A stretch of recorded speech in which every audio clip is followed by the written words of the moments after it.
আম, আসলে খুবই অদ্ভুত গল্প। একটা কথা আছে যে আহ, সত্য কখনো কখনো আম, অত্যন্ত অবাস্তব। একদমই। এটা আসলে সেরকম মনে হতে পারে। আমার এই গল্পটার শুরু হচ্ছে 2010-এ। আমরা জুন মাসের দিকে একটা বাসায় গেলাম, দোতলা বাসা। ওকে। আম, বেশ ভালো বাসা, আমাদের একটু পুরনো ধরনের বাসা, মোটা মোটা দেয়াল, উঁচু সিলিং, বড় বড় রুম। তো আম, আমরা বাসাটা নিয়ে খুব খুশি। আমার পার্টিকুলারলি অনেক ভালো লাগছে যে আমার নিজের একটা রুম হয়েছে। তো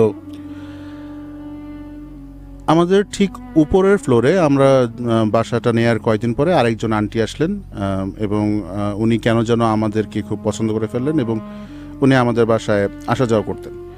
তো আন্টির একটু সমস্যা ছিল। উনি সামটাইমস অস্বাভাবিক আচরণ করতেন। উনি দেখা যেত যে নর্মাল সময় খুবই নর্মাল, খুবই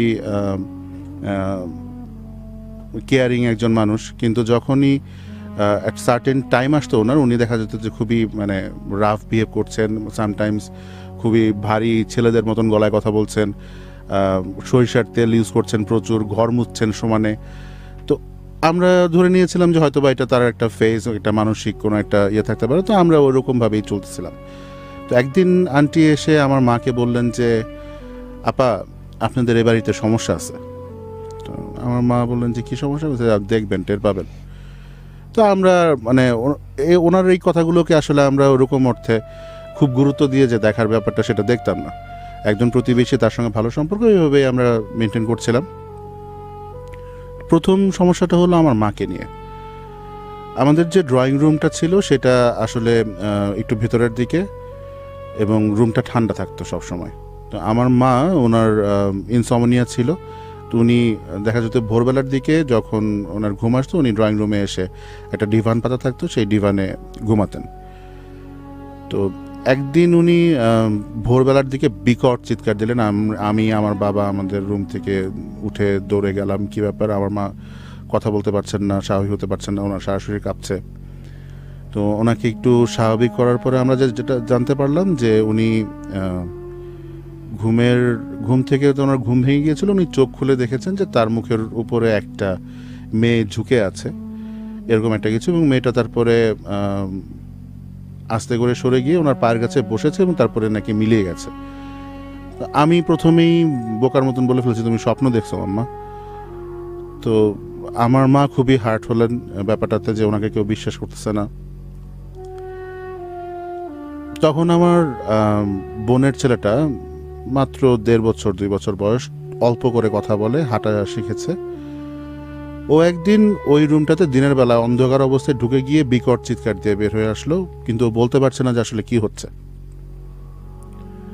এবং তারপরে আমরা নোটিস করলাম যে ও এমনিতেই কথা বলে কার সঙ্গে যেন, মানে আমরা দেখি না, বাট ও কথা বলে, কিছু একটা বলে।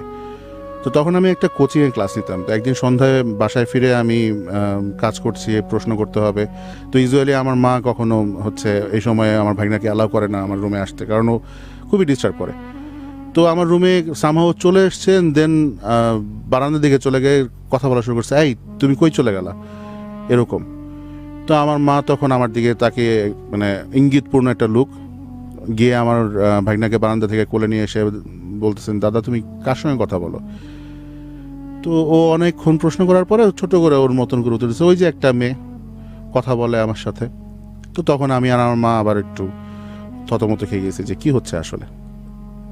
এর মধ্যে আমার বাবা আর একদিন ভয় পেলেন। একই রুমে, ড্রয়িং রুমে উনি ঘুমাচ্ছিলেন। উনি বললেন যে ওনাকে নাকি বোবায় ধরছে। তো এই জিনিসটা আমার কখনো হয় নাই, তো আমি আসলে জানি না এই ব্যাপারটা কি, বাট উনি অনেক ভয় পেয়েছিলেন। তারপরে আমি ফেস করি এটা আমার নিজের রুমে। তখন মে মাস, আমার ভাগনাটা তখন অসুস্থ এবং বাসার সবাই হচ্ছে হসপিটালে, আমি এবং আমার মা শুধু আমাদের বাসায়। আমার পরের দিন সকালবেলা ক্লাস, এবং আমি চেষ্টা করছি, গরমের খুবই গরম ছিল তখন সেদিন, আমি চেষ্টা করছি এই গরমের মধ্যেই ঘুমাতে, এবং তখন খুবই লোডশেডিং হতো। তো এর মধ্যেই আমি ঘুমানোর চেষ্টা করছি, কিন্তু ঘুম আর হচ্ছে না, আসছে না। তো আমার একটা পর্যায়ে আমার মনে হচ্ছে, আমি চোখ বন্ধ করে শুয়ে আছি, যে আমি ঘুমাতে না পারলে আমাকে রেস্টটা নিতে হবে। নাহলে সকালবেলা যে ক্লাসটা নিতে যাব সেই ক্লাসটা আসলে খারাপ হবে। তো একটা পর্যায়ে আমি ফিল করে মনে হচ্ছে কি যে ঘরের মধ্যে সামথিং আনইউজুয়াল, এটা কিছু একটা আছে ঘরে, ঘুরে ফিরে বেড়াচ্ছে আমার খাটের আশেপাশে। তো আমি চোখ খুলি, কিছু নাই। আবার চোখ বন্ধ করে ঘুমানোর চেষ্টা করতেছি। তো আমার বারান্দার দরজা দিয়ে ল্যাম্প পোস্টের আলোটা আসে, আমাদের বাসা দোতলায়। তো ঘরের এক ফালি আলো, বাকি দুই পাশ অন্ধকার। আমার হুট করে মনে হলো একবার চোখ খুলে যে আলো থেকে কিছু একটা সরে গেল অন্ধকারের দিকে।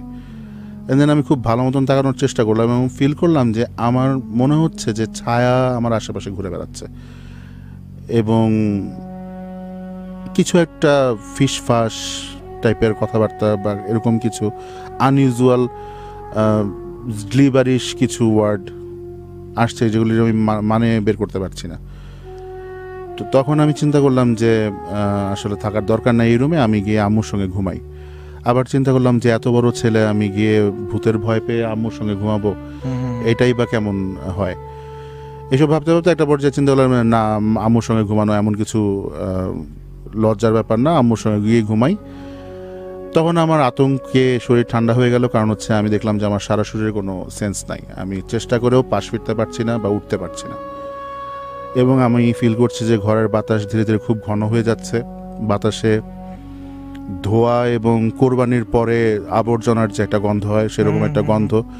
বাতাসটা এরকম যে মানে বাতাসটা এতটাই ভারী হয়ে যাচ্ছে যেন আমার মনে হচ্ছে আমি পানিতে ডুবে যাচ্ছি।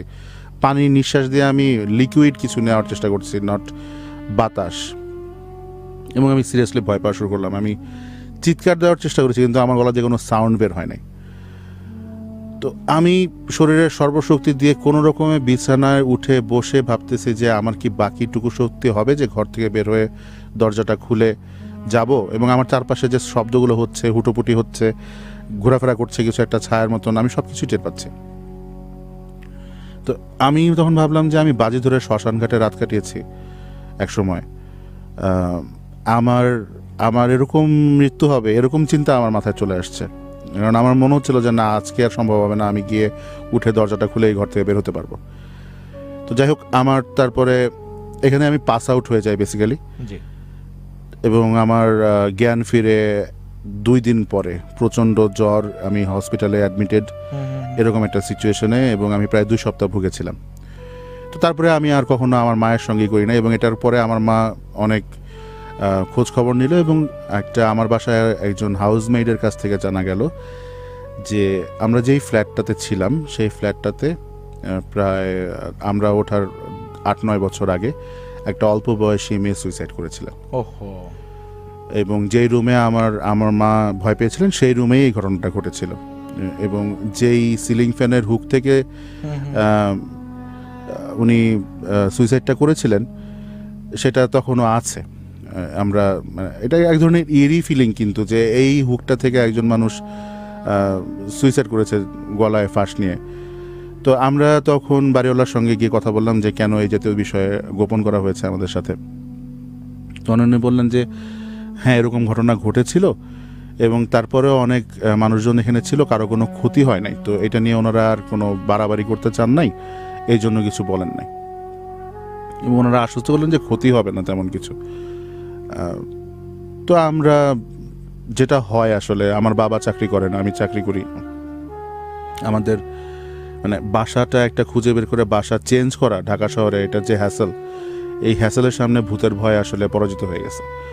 তো আমরা থাকা শুরু করলাম এবং দেখা গেল যে হ্যাঁ, সামটাইমস আনইউজুয়াল কিছু ব্যাপার স্যাপার হয়। বেসিনের কল ছেড়ে রাখে কেউ, আমার ভাগনাটা কারোর সঙ্গে কথা বলে, দেখা যায় না বায়বীয় কারোর সঙ্গে কথা বলে, বাট আলটিমেটলি কোনো ক্ষয়ক্ষতি হচ্ছে না। বাসায় একা থাকলে দেখা যায় যে একটা লাইট কাঁপা শুরু হয়েছে, সেখানে গিয়ে যদি কেউ কথা বলে যায় কি হচ্ছে এখানে, তখন দেখা যায় আবার লাইট ঠিক। এরকম ব্যাপার স্যাপার আমরা ফেস করছিলাম। তো এরকমভাবে চললো। ওই বাসাটাতে আমরা অনেক দিন থেকে এলাম, আমি আরও বড় হলাম। আমি তখন জব চেঞ্জ করে একটা ওটিটি প্ল্যাটফর্মে কাজ করি। বাংলাদেশে তারা এসেছিল, বাংলাদেশে কন্টেন্ট তৈরি করতো। তো তখন হচ্ছে আমি প্রচণ্ড অসুস্থ। আবার আমাদের একটা কন্টেন্ট রিলিজ, সেটা ডেট অ্যানাউন্সমেন্ট হয়ে গেছে, কিন্তু আমাদের পোস্ট প্রোডাকশনের কাজ শেষ হয় নাই। তো ওইটা আবার বাংলাদেশের পুরনো ঢাকার একটা সেট আপে করা হয়েছিল। তো আমার কলকাতার কাউন্টারপার্টরা আসলে পুরনো ঢাকার লোকাল ডায়ালেক্ট বুঝতে পারতো না।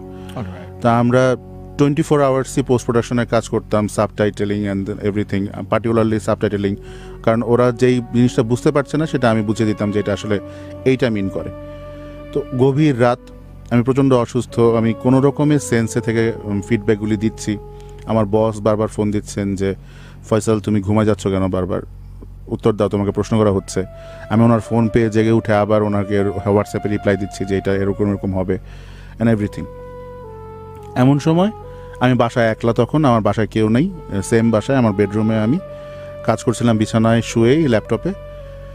তো আমি বুঝতে পারছি যে আমি পাস আউট হয়ে যাব, এতটাই অসুস্থ আমি আমি আমি ওষুধ খাওয়া, আমি অসুস্থ। তো পাস আউট হওয়ার আগে আমার জাস্ট দেয়ালের দিকে চোখ পড়েছে এবং দেখলাম যে প্রায় বেশ লম্বা, 8-9 ফিট লম্বা একটা মানুষের মতন আকৃতি, এবং তারপরে আমি পাস আউট হয়ে গেছি। পরের দিন যখন আমার ঘুম ভাঙছে তখন অলরেডি দুপুর 1-1:30টার মতন। বাসায় আমাদের হাউসমেইড উনি ধোয়া মোছা করছেন। তো প্রথমেই আমার চোখ গেছে সেই দেয়ালের দিকে এবং আমি সেখানে দেখি সেখানে একটা হাতের ছাপ। তো আমি এখন আমার বাবার যে হাইট, ওনার লাগবে চেয়ার দিয়ে ওই হাইটে পৌঁছাতে হাতের ছাপ দেওয়ার জন্য, এবং ওনার অনেক কাজ আছে, উনি এটা করবে না কখনোই, হাতের ছাপ কেন দিতে যাবে উনি। হাউসমেইডেরও সেম অবস্থা, আর আমি তো পাস আউটই ছিলাম সারা রাত। তা আমি ওনাকে বললাম যে আপা এই ছাপটা মুছেন তো। মজার ব্যাপার হচ্ছে যে চুনকাম করা দেয়ালের মধ্যে যখন পানি দিয়ে ওটা মোছার চেষ্টা করা হচ্ছে, আশেপাশের দেয়াল ভেজে, বাট হাতের ছাপের কিছু হয় না, ওটা ভেজেও না উঠেও না। তো আব্বাকে দেখালাম, আব্বা বলে যে এটা কেন করছিস? আমি করি না, এটা অটোমেটিক হয়েছে। তো আব্বাও কিছু করার চেষ্টা করলো, তারপরে উনি যেহেতু কনটেক্সটটা জানেন, উনি পাত্তা না যে চলে গেল। ছবি তোলা আছে আমার জিনিসটার এখনো, এটা দীর্ঘদিন ওই ছাপটা রয়ে গেছে, ছিল ওখানে। তো তারপরে হচ্ছে ওই বাসাতেই আরও কিছুদিন পরে যেটা হলো, তখনও আমার বাসা খালি। আমি আমার একটা ফ্রেন্ডের সাথে আমাদের ড্রয়িং রুমে বসা।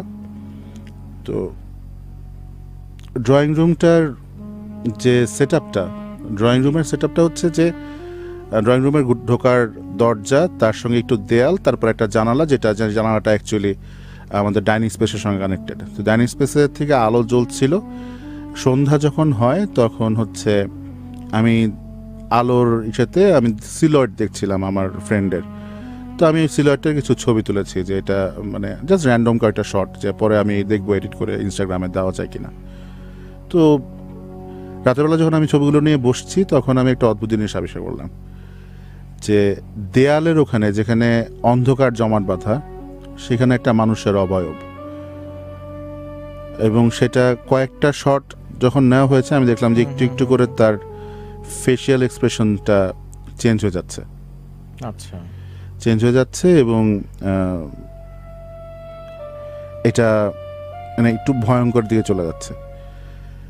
এবং এমন একটা ব্যাপার যে ওখানে যা হচ্ছে সেটা এই কি বলা যায় এটাকে, পার্সন তো বলতে পারি না, এই এন্টিটির একটা মানে পছন্দ হচ্ছে না অ্যাক্টিভিটিটা, এরকম এক্সপ্রেশন। তো তখন আমি আসলে মানে সিরিয়াসলি, এতদিন আমি মানে চেষ্টা করতাম যে আমার সঙ্গে যে জিনিসটা ঘটেছে, বা আমার বাবার সঙ্গে যে জিনিসটা ঘটেছে, বা আমার মায়ের সঙ্গে, এগুলোকে স্বপ্ন বা কোনো ধরনের বোবায় ধরার যে ব্যাপারটা আছে, এটার একটা সায়েন্টিফিক ব্যাখ্যাও আছে। আমার ক্ষেত্রেও আমি ভেবেছিলাম যে আমাকে হয়তো বা অসুস্থ হয়ে গেছি, দেন আমার ওরকম কিছু একটা হয়েছে, এরকম বলে ব্যাখ্যা করার চেষ্টা করতাম। সারা জীবন সায়েন্সে পড়াশোনা করা, সায়েন্স ফিকশন পড়ে বড় হওয়া মানুষ হিসেবে আমি নিজেকে বোঝানোর চেষ্টা করতাম যে এগুলোর অবশ্যই সায়েন্টিফিক কোনো ব্যাখ্যা আছে। কিন্তু এই জিনিসটার কোনো ব্যাখ্যা আমার কাছে ছিল না, যে আমি ছবি তুলেছি এবং সেখানে একটা ছায়ার ভিতর থেকে একজন মানুষের অবয়বের মতন মনে হচ্ছে, এবং তার ফেস আছে, এবং সেই ফেসিয়াল এক্সপ্রেশন সে চেঞ্জ করছে, এবং সেটার ছবিটা আমার হাতে।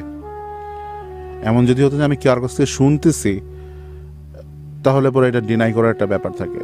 ছবিটা আমার হাতে, আমার নিজের তোলার সময় আমি কিছু দেখি নাই, কিন্তু ছবিটা যখন হয়ে গেছে, অনেকে বলবে যে এটা হয়তো বা কোনো লাইটের রিফ্লেকশন, লাইট সোর্সই নাই, রিফ্লেকশন হবে কোত্থেকে? তো তারপরে আমি অ্যাকচুয়ালি মনে হচ্ছে যে না, হয়তোবা আমি কিছুর সঙ্গে বাস করি। এবং মজার ব্যাপার হচ্ছে যে আমি কমিউনিকেট করার চেষ্টা করলাম এবং দেখলাম যে হ্যাঁ, কমিউনিকেট করতে গেলে সামহাউ দে রিপ্লাই। ওকে, লাইক আমি আমার বাসা যখন খালি থাকতো তখন দেখা যেত আমি আমার বেডরুমটা, ডাইনিং স্পেসটা, যেটুকু আমার বাইরের থেকে এসে আমার ঘরে ঢুকতে এবং আমার ঘর থেকে বের হয়ে বাইরে চলে যেতে যেটুকু জায়গা দরকার হয় সেটা বাদে বাকি রুমগুলো আমি তালা দিয়ে রাখতাম। মূলত মেনটেন্যান্সের একটা ইস্যু, সব কিছু মনিটর করা যায় না, বাইরে থেকে মানুষজন আসলে পরে আমার বাবা মায়ের পার্সোনাল স্পেস ঢুকে পড়তে পারে, তো আমি সব কিছু লক করে রাখতাম।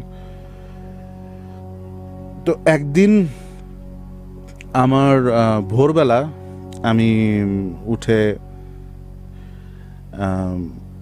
ওয়াশরুমে যাব, তো আমি আমার ওয়াশরুমে গিয়ে দেখি যে সেখানে কোনো পানি নাই। আমার তখন মনে পড়েছে আমার বাবা মার ওয়াশরুমে একটা বড় ড্রামের মতন একটা জিনিসে ওখানে সবসময় কিছু পানি রিজার্ভ থাকে শীতের দিন। তো আমি আমার মায়ের দোতলা বাসা বলে আমাদের এক পাশের জানালা সবসময় হচ্ছে পার্মানেন্টলি বন্ধ থাকে, এটা কখনো খোলাই হয় না, চুরি হয় মোবাইল। আর আম্মা বা বাসায় নাই বাড়িতে, সেজন্য সব দরজা জানালা শীতের দিন, সেজন্য সব দরজা জানালা বন্ধ। আচ্ছা, আমার দরজা জানালাও বন্ধ। আমি আব্বা আমার বেডরুম খুলে তাদের ড্রেসিং রুমের সঙ্গে অ্যাটাচ যে বাথরুম ওয়াশরুম সেইখানে গেলাম। দরজা খোলার সঙ্গে সঙ্গে বিশাল আকৃতির, এভারেজ সাইজের প্রায় ডাবল আকৃতির একটা বিড়াল বের হয়ে চলে গেল এবং খুবই ক্যাজুয়াল ভঙ্গিতে, লাইক আমি খুলে দিচ্ছি ওর জন্য ভালো হয়েছে, ও হেঁটে চলে গেছে। এখন আমার কথা, আমি ঘুমের মধ্যে, বিড়াল চলে গেছে, আমার মনে হচ্ছে বিড়াল মনে হয় সেখানে শীতের সময় থাকতেছিল, চলে গেছে। আমি ওয়াশরুম ইউজ করে তারপরে আমার মনে হয়েছে যে সারা বাড়িতে একটা মশা ঢোকার জায়গা নাই, সব দরজা জানালা বন্ধ, বিড়াল এই ওয়াশরুমের বন্ধ দরজার ভিতরে কোত্থেকে আসবে? আফটার দ্যাট আমি পুরা বাড়ি, আমার ঘুম টুম সব শেষ, আমি পুরা বাড়ি চষে ফেললাম। এ বাড়ি থেকে আসলেই একটা মাছিও বের হলো না, কারণ সব দরজা জানালা আলোতে বন্ধ, শৈত্যপ্রবাহ চলে। তো বিড়ালটা অবশ্যই আমার বাড়িতে থাকতে হবে এবং বাড়িতে অন্যান্য রুম সব বন্ধ, যে অন্য রুমে লুকায় থাকবে, যেই সব রুম খোলা সেসব রুমের মধ্যে আসলে লুকানোর জায়গা নাই। বিড়াল কই গেছে? বিড়াল তো থাকতে হবে, এটা তো আমি দেখছি, আমার সাথে বেরোচ্ছে, ভুল দেখি নাই। রাইট। তো এটারও কোনো ব্যাখ্যা আমি পাইলাম না। আমি ফিল করলাম যে আমি যখন থাকি কেউ একজন কমিউনিকেট করার চেষ্টা করে, নিঃশ্বাসের শব্দ পাওয়া যায়। ধরেন আমি যে বললাম যে জানালা দিয়ে কানেক্টেড আমাদের ড্রয়িং রুম এবং ডাইনিং রুম, তো আমি ডাইনিং রুমের ফ্রিজ খুলে হয়তো বা রাত্রেবেলা পানি খেতে এসেছি, আমার কাছে মনে হতো ড্রয়িং রুমে কেউ একজন বসে আছে, নিঃশ্বাসের শব্দ পাওয়া যায়, হেঁটে বেড়ানোর শব্দ পাওয়া যায়, পত্রিকার পাতা উল্টানোর শব্দ পাওয়া যায়, যেগুলি খুবই মানে হিউম্যান সাউন্ড। এটা আসলে মানে এমন না যে কেউ মানে হাহা করে ভয় দেখানোর চেষ্টা করছে বা কিছু, খুবই হিউম্যান, কেউ একজন আছে, কেউ একজন বসবাস করছে সাইড বাই সাইড। এবং ইটস লাইক একটা মেসেজ যে আমাকে ডিস্টার্ব না করলে আমি কাউকে ডিস্টার্ব করবো না, আমি আমার মতন থাকি, তুমি তোমার মতন থাকো। ওকে। তো এই জিনিসটা আমি যখন মানুষজনকে বলা শুরু করলাম তখন মানুষজন হাসা শুরু করলো যে তুই আসলে একলা একসাথে থাকতে থাকতে তোর মাথা ব্যথা গরম হয়ে যাচ্ছে, তুই বিয়ে কর বা একটা গার্লফ্রেন্ড বানা, একলা থাকিস না। তো একটা পর্যায়ে এটা খুব মানসিক চাপের হয়ে যায় আমার জন্য। তো আমি চিন্তা করি যে বাসাটা ছাড়বো এবং আমি নোটিশ দেওয়ার সারপ্রাইজিং ব্যাপার হচ্ছে আমি বাড়িওয়ালাকে নোটিশ দিলাম যে আমি 1 মাস পরে ছেড়ে দিচ্ছি। নোটিশ দেওয়ার পরে কোনো কিছু নাই, একদম নর্মাল, যেন এখানে কোনো কিছু হয় নাই কোনো দিন। আমি যে কন্টিনিউয়াসলি ফিল করতাম যে কেউ একজন আমার সঙ্গে থাকতেছে, তার উপস্থিতি আছে, সে কোথাও মানে মানে সে বোঝায় সামহাও যে আমি আছি, কিছু না কিছু হয় বাড়িতে, সেগুলি একদম স্টপ, একদমই স্টপ। জাস্ট আমি এখনও ফেসবুকে স্ট্যাটাসটা দিয়ে অনলি মি করে প্রাইভেসি দিয়ে রেখেছি যে রাত্রেবেলা ঘুম ভাঙলো নূপুরের শব্দে। আচ্ছা, আমি ফিল করছিলাম যে বাসায় কেউ হেঁটে বেড়াচ্ছে নূপুর পায়ে, এবং ঘুমের থেকে ওঠার পরেও আমার কাছে মনে হচ্ছিল যে হ্যাঁ, শব্দটা আমি পাচ্ছি। ওইটাই লাস্ট। তারপরে আমি বাসাটা চেঞ্জ করে অন্য বাসায় চলে আসি, একা থাকা শুরু করি। এখানেও আমি একাই থাকি এখন, কিন্তু এখন আর সেরকম অর্থে সেরকম কোনো অশরীরী এক্সপিরিয়েন্স আর হচ্ছে না এখন আগের মতো। Thank you so much. আবারও আসবো আমরা ফয়সাল ভাইয়ের কাছে, আবারও আসবো।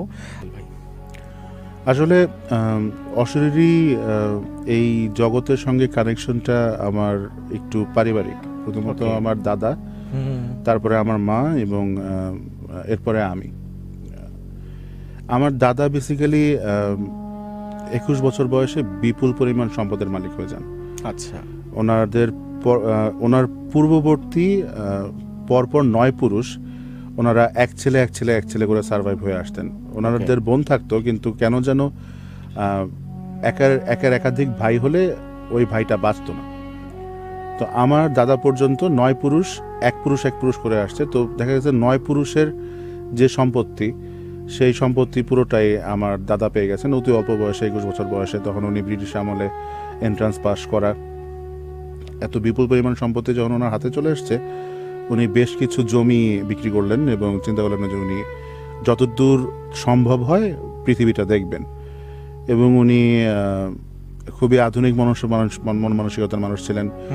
ওনার আমার বাবাকে টাকা পাঠাতে দেরি হচ্ছে কেন এই বিষয়ে লেখা ইংরেজি চিঠির পাঠোদ্ধার আমার ইংলিশ লিটারেচারের ব্যাকগ্রাউন্ড থাকা সত্ত্বেও কষ্ট হয়েছে, এতটাই রিচ ইংলিশ।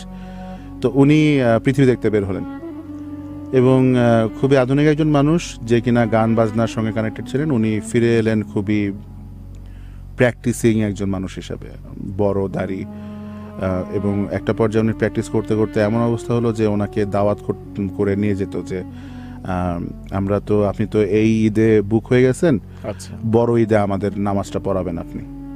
আমার দাদা সময় পাইলে পরে বলতেন যে আচ্ছা ঠিক আছে, হ্যাঁ আমি পড়াবো, সমস্যা নেই। মূল নামাজটা উনি পড়াতেন, দেন পরবর্তী নামাজগুলো অন্যান্য ইমামরা পড়াতেন। তো এরকম একটা লাইফস্টাইলের ওনার একটা বড় সড়ো শিফট হয়েছিল যে উনি কিভাবে এতখানি প্র্যাকটিসিং হয়ে গেলেন, এত বড় বিলিভার হয়ে গেলেন। তো উনি কখনো পরিষ্কার করে কিছু বলতেন না যে কি হয়েছে ওনার জীবনে, কিন্তু ধারণা পাওয়া যেত উনি কামরূপ কামাখ্যায় গিয়েছিলেন, উনি আসামে গিয়েছিলেন, ওখানে গল্প করতেন যে ওখানে উনি শিকার করেছেন, গন্ডার শিকার করে মেরেছেন। ওনার একটা রাইফেল ছিল, লি এনফিল্ড 303 রাইফেল, যেটা হান্টার্স ভার্সন। তো ওইটা একটা পর্যায়ে আমাদের বাড়িতে ডাকাতি হয়ে যায়। ওই রাইফেলটা ছিল আমাদের বেশ কিছুদিন, কয়েকদিন আগেও ছিল, বাট এটা ডাকাতি হয়ে যায়, চুরি হয়ে যায়। তো একজন রহস্যময় দাদা হিসাবে, যে কিনা খুবই গম্ভীর, খুবই সবসময় পড়াশোনা করতেছেন, ভারী চশমা, তো উনি ওভাবেই দেখে এসছি। তো আমার মায়ের যখন বিয়ে হয় তখন উনি আমার মাকে খুব আদর করতেন এবং আমার মাকে শুরু থেকেই উনি খুব সুলক্ষণা ভাবতেন। কারণ হচ্ছে যে আমার বাবা, উনি দাদার সঙ্গে রাগ করে বাড়ি ছেড়ে চলে এসে ঢাকায় একা সার্ভাইভ করছিলেন, পড়াশোনা করছিলেন, চাকরি বাকরি করছিলেন। এবং দাদার সঙ্গে আমার বাবার আবার কানেকশনটা তৈরি হয় হচ্ছে আমার মায়ের থ্রুতে, যে আমার নানির বাড়িতে ভাড়া থাকতেন হচ্ছে আমার বাবার এক আত্মীয়। তো সেখানে এসে আমার মাকে দেখে আমার বাবার ভাল লাগে, অ্যান্ড দেন উনি বাড়িতে বাবার কাছে খবর পাঠান যে উনি বিয়ে করতে চান, দাদার যদি ঢাকায় আসে তাহলে সুবিধা হয়। তো দাদা এই খবরটা পেয়েই ওনার ধারণা হয়ে গিয়েছিল যে আমার মা নিশ্চয়ই অতি সুলক্ষণা একটা মেয়ে হবেন, কারণ ওনার হারিয়ে যাওয়া ছেলে এই মেয়ের কারণে ফিরে আসছে। এবং দাদার এসে যথারীতি আমার মাকে দেখেন, তখন আমার মা ক্লাস 8-এ পড়েন, আমার বাবাও ইন্টারমিডিয়েট লেভেলে পড়েন, বিএডিসিতে জব করেন। তো আমার মাকে দেখে আমার দাদার অনেক পছন্দ হয় এবং উনি বিয়েটা করানোর পরে আমার মাকে নিয়ে সিরাজগঞ্জ চলে যান আমার দাদার বাড়িতে। তো ওখানে নিয়ে গিয়ে ওখানে আমার মাকে ভর্তি করা হয় ওখানকার স্কুলে, এবং আমার দাদারই দেয়া স্কুল।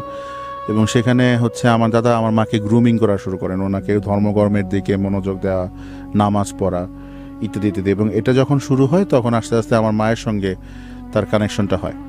আমি আমার মায়ের মুখে শুনেছি যে আমার দাদাকে অনেকবার নাকি জিন মেরে ফেলার চেষ্টা করেছে।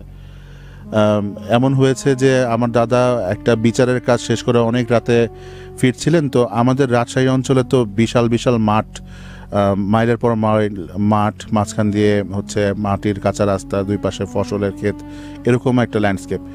তো দেখা যেত যে তারা করেছে আমার দাদা দৌড়তে একটা পর্যায়ে হোঁচট খেয়ে পড়ে গেছে, কিন্তু ওনার কাছাকাছি এসে বলা হচ্ছে যে আজকের মতন ছেড়ে দিলাম।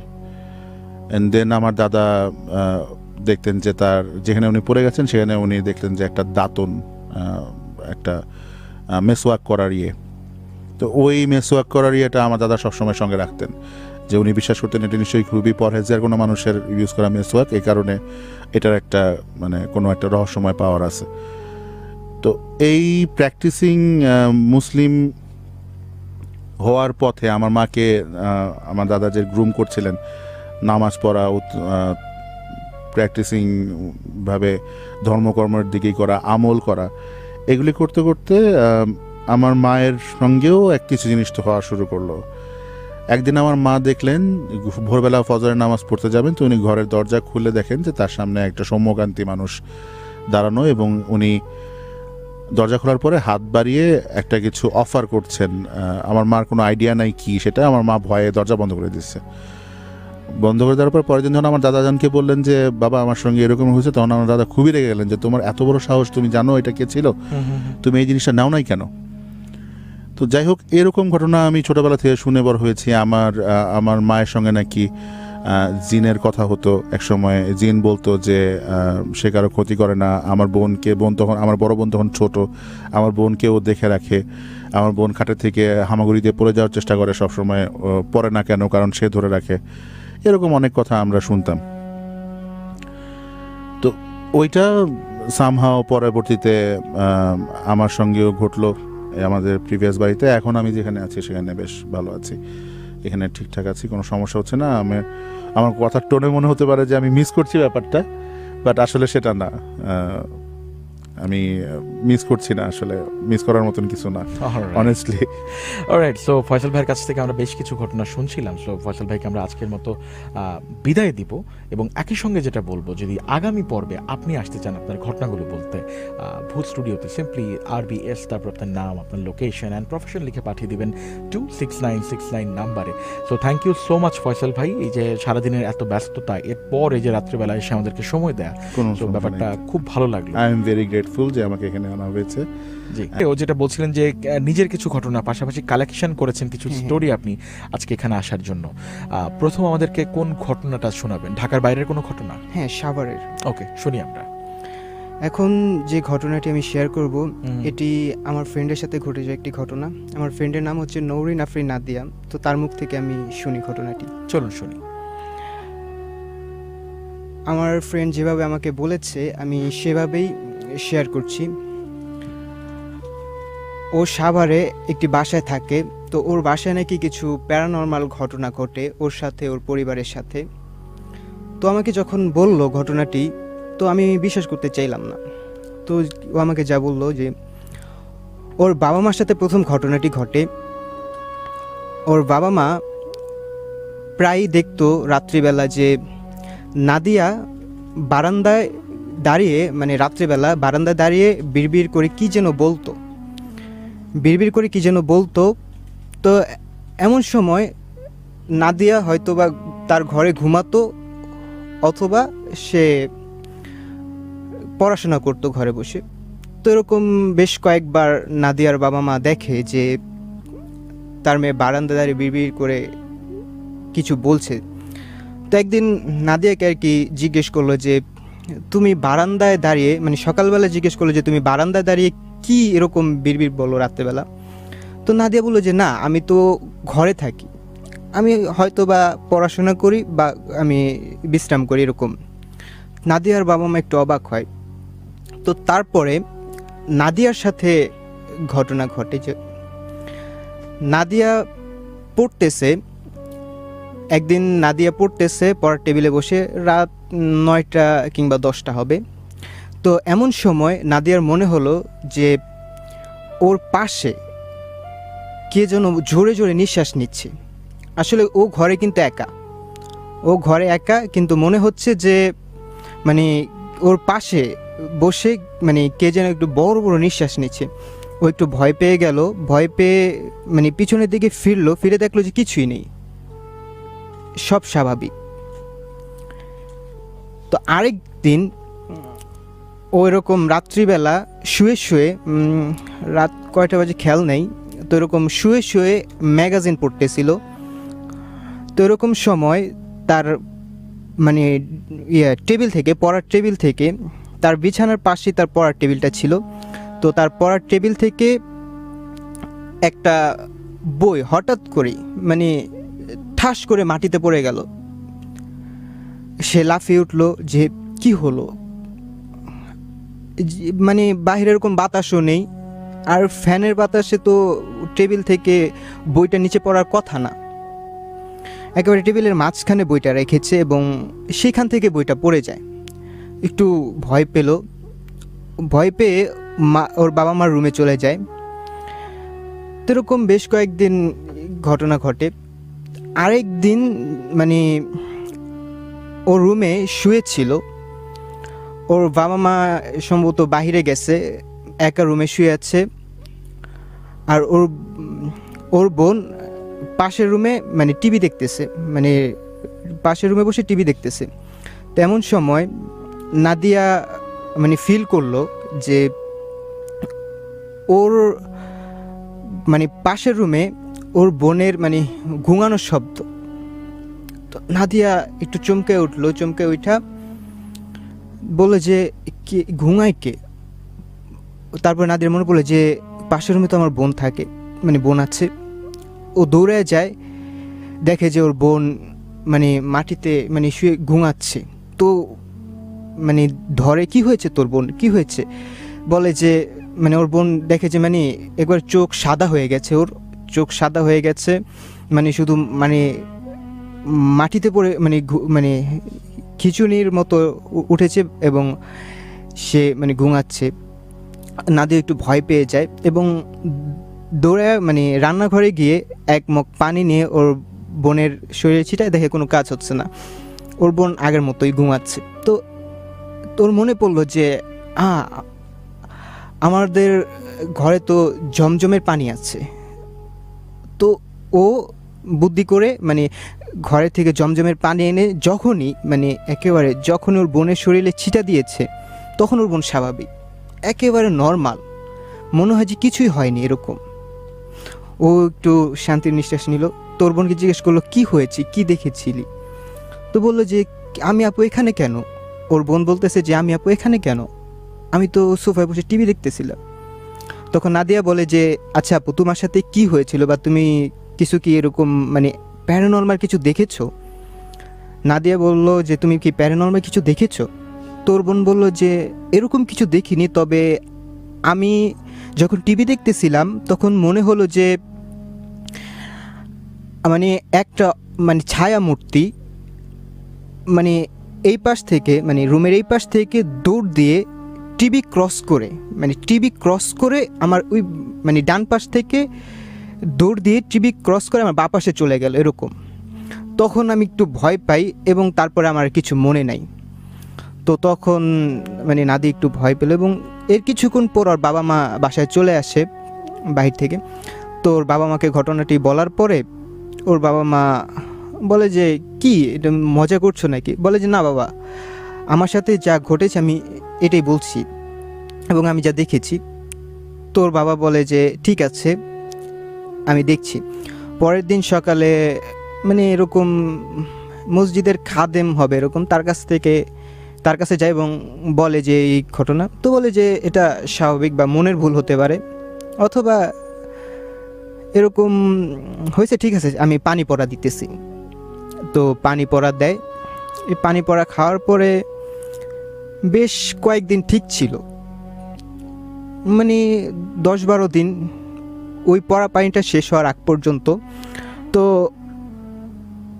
সব স্বাভাবিক। 10-12 দিন এরকম সব স্বাভাবিক, কিছুই নেই। তো ওরা মনে করেছে, ও ফ্যামিলি ও মনে করেছে যে হয়তো বা সব স্বাভাবিক হয়ে গেছে।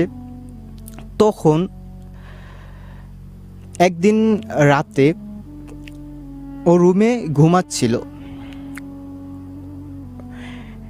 এক বিকট শব্দের ঘুম ভেঙে যায়, মানে বিকট একটা শব্দের ঘুম ভেঙে যায় এবং ও লাফিয়ে ওঠে। নাদিয়া লাফিয়ে ওঠে এবং লাফিয়ে উঠেই ও ফিল করে যে ওর রুমে মানে ও যে রুমে ঘুমায় সে রুমে মানে পচা বিশ্রী একটা গন্ধ, মানে একেবারে পচা একেবারে দুর্গন্ধযুক্ত একটা গন্ধ। ও একটু অবাক হয়ে যায় যে এইরকম বিশ্রী একটা গন্ধ কিভাবে আসলো রুমে, বা আমরা তো মানে এরকম দুর্গন্ধযুক্ত কিছু ঘরে রাখি না। ও একটু ভয় পেল এবং ইন দ্য মিন টাইম ও যা দেখলো তা দেখার জন্য ও প্রস্তুত ছিল না। ও দেখলো, হঠাৎ করে ওর জানালার দিকে চোখ গেল, জানালায় দেখলো একটা হাত জানালার গ্রিল ধরে আছে, হাতের ভিতরে লোম দিয়ে ভরা, কালো লোম দিয়ে ভরা, দেখতে ভয়ঙ্কর হাতটা। নাদিয়া ভয় পেয়ে যায় এবং ভয় পেয়ে একটা চিৎকার দেয়। চিৎকার শুনে মানে চোখ বন্ধ করে একটা চিৎকার দেয় নাদিয়া। সেই চিৎকার শুনে ওর বাবা মা দৌড়ে আসে পাশের রুম থেকে, এসে নাদিয়াকে জিজ্ঞেস করে যে কি হলো, এরকম চিৎকার দিলে কেন? তো নাদিয়া বললো যে বাবা বাবা, হাত দিয়ে জানালার দিকে দেখে বলে বাবা বাবা ওইখানে একটা হাত, কালো পশমলা হাত। তখন ওর বাবা জানালার দিকে তাকিয়ে থেকে কিছুই নেই। ওর বাবা একটু রেগে গেলো যে হ্যাঁ এত রাতে মজা করো আমার সাথে, ঘুমাও। ও বলে যে না বাবা আমি দেখেছি কালো এক লোমওয়ালা একটা হাত জানালা ধরে আছে, গ্রিল ধরে আছে জানালার। ওর বাবাও মানে বিশ্বাস করতে চায়নি প্রথমে। তো কয়েকদিন পরে ওর বাবার সাথে একটা ঘটনা ঘটে। তখন ওর বাবা বিশ্বাস করে যে আসলে রুমের ভিতরে প্যারানর্মাল কিছু আছে। তোর মুখে যেভাবে শুনি যে ওর বাবা একদিন মানে রাত্রিবেলা না, মাগরিব বা এশার হবে, মাগরিবের আজান দিতেছে মানে দেওয়া শেষ এরকম টাইমে ছাদে গিয়েছে। তো ওর বাবা দেখে যে কে যেন মানে ছাদের মানে একেবারে কর্নারে দাঁড়িয়ে আছে, মানে একটা অবয়ব ছায়ামূর্তি, মানে একেবারে ছাদের একেবারে কর্নারে দাঁড়িয়ে আছে। তো সে একটু অবাক হয় এবং বলে যে মানে এরকমভাবে দাঁড়িয়ে আছে যে একটু লাড়া লাগলেই পড়ে যাবে, একটু লাড়া লাগলেই মানে একটু যদি এদিক সেদিক মানে এদিক থেকে সেদিক হয় অবয়বটা মানে পড়ে যাবে। নাদিয়ার বাবা দৌড়ে যায় এবং দেখে যে ছায়ামূর্তিটা আর নেই এবং তার পিছন থেকে দুটো হাত এসে তার গলা টিপে ধরে এবং এমনভাবে ধরে যে ওর বাবার মানে দম বের হয়ে যাওয়ার মতো। ওর বাবা ছটফট করতেছে, তাও ছাড়ে না। তখনই ওর বাবা মনে মনে ওর বাবা যেভাবে বলল যে মনে মনে কিছু দোয়া কেরাত পড়ে এবং পড়ার পর আরেকটা কথা, তখনই মানে ওর বাবাকে যখন ধরে রাখে তখনই ওর বাবার ফোনে একটা কল আসে এবং ওর বাবা তো মনে মনে দোয়া কেরাত পড়তেছে মানে একেবারে মনে মনে। তখন কলটা আসার সাথে সাথেই সব কিছু স্বাভাবিক।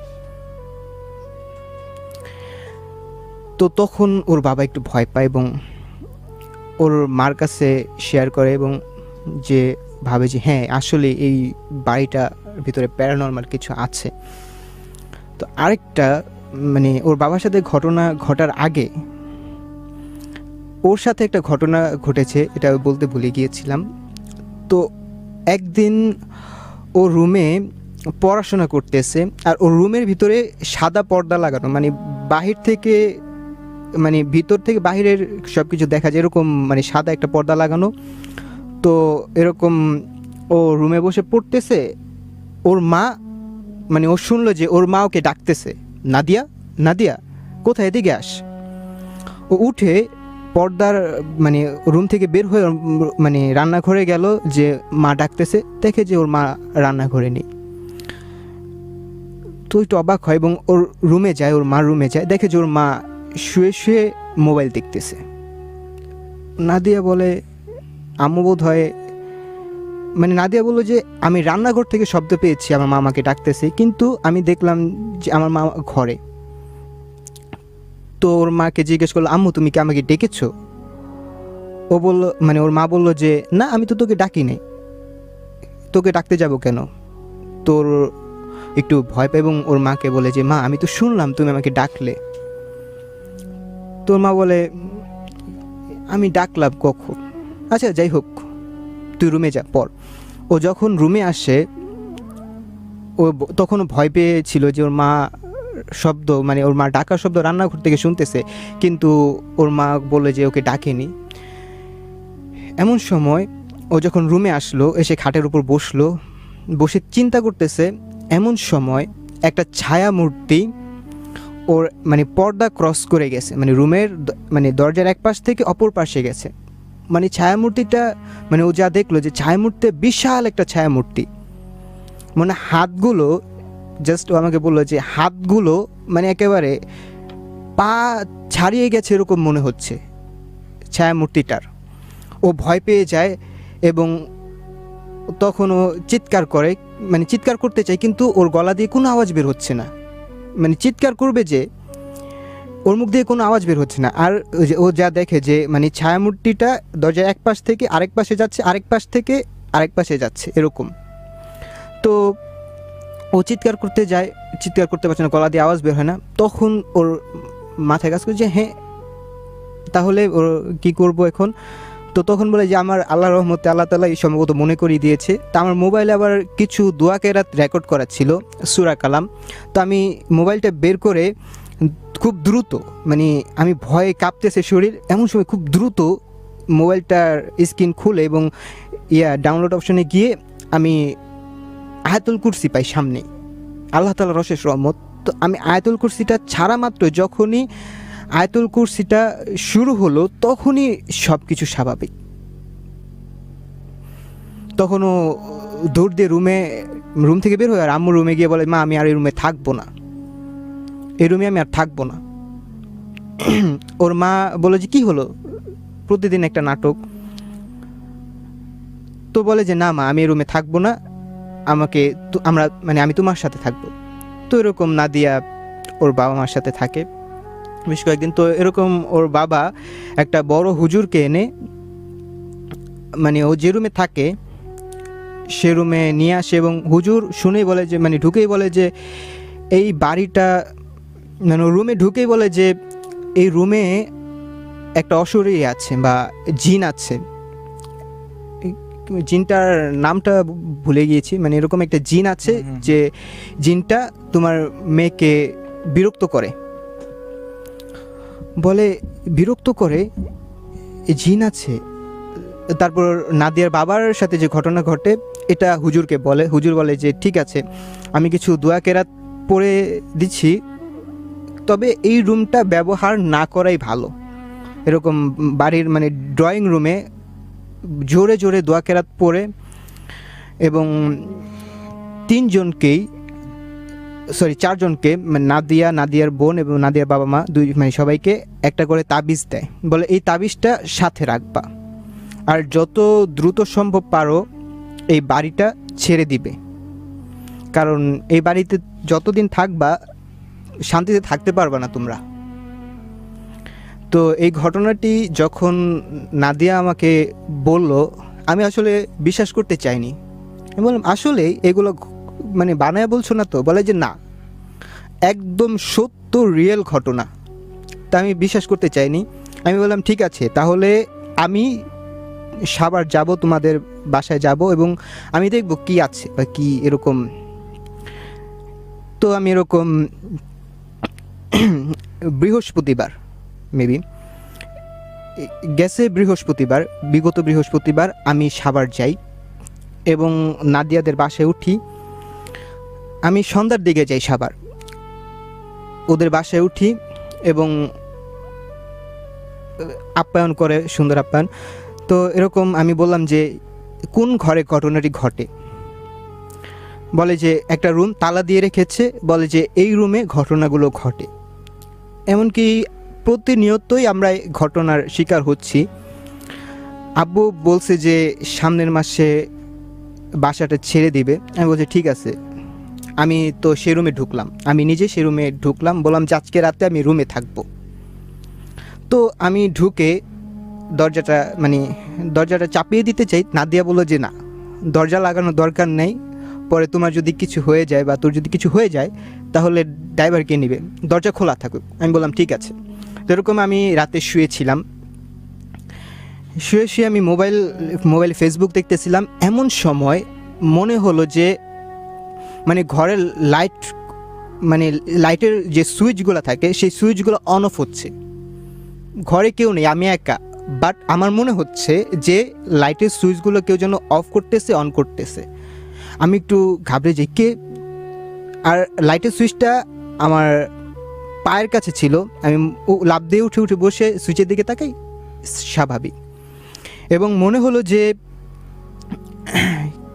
কেউ একজন মানে রুম থেকে মানে একটা ছায়ামূর্তি, আমার মনে হলো যে একটা ছায়ামূর্তি এইমাত্র দৌড় মানে খুব দ্রুত দরজার এক পাশ থেকে আরেক পাশে চলে গেল।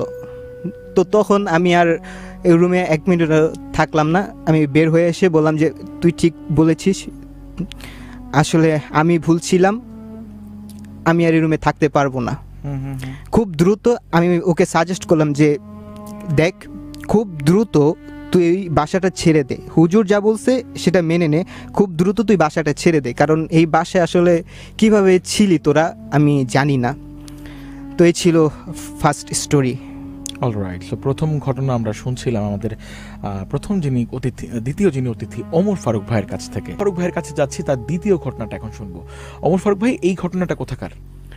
এই ঘটনাটি আমাদের ফ্যামিলির সাথেই ঘটে আর কি। ঘটনাটি ঢাকাতে? হ্যাঁ, ঢাকাতে সাঁতারকুলে ঘটনাটি ঘটে। বাড্ডা সাঁতারকুল? হ্যাঁ, বাড্ডা সাঁতারকুল। ওকে, শুনি আমরা ঘটনাটা।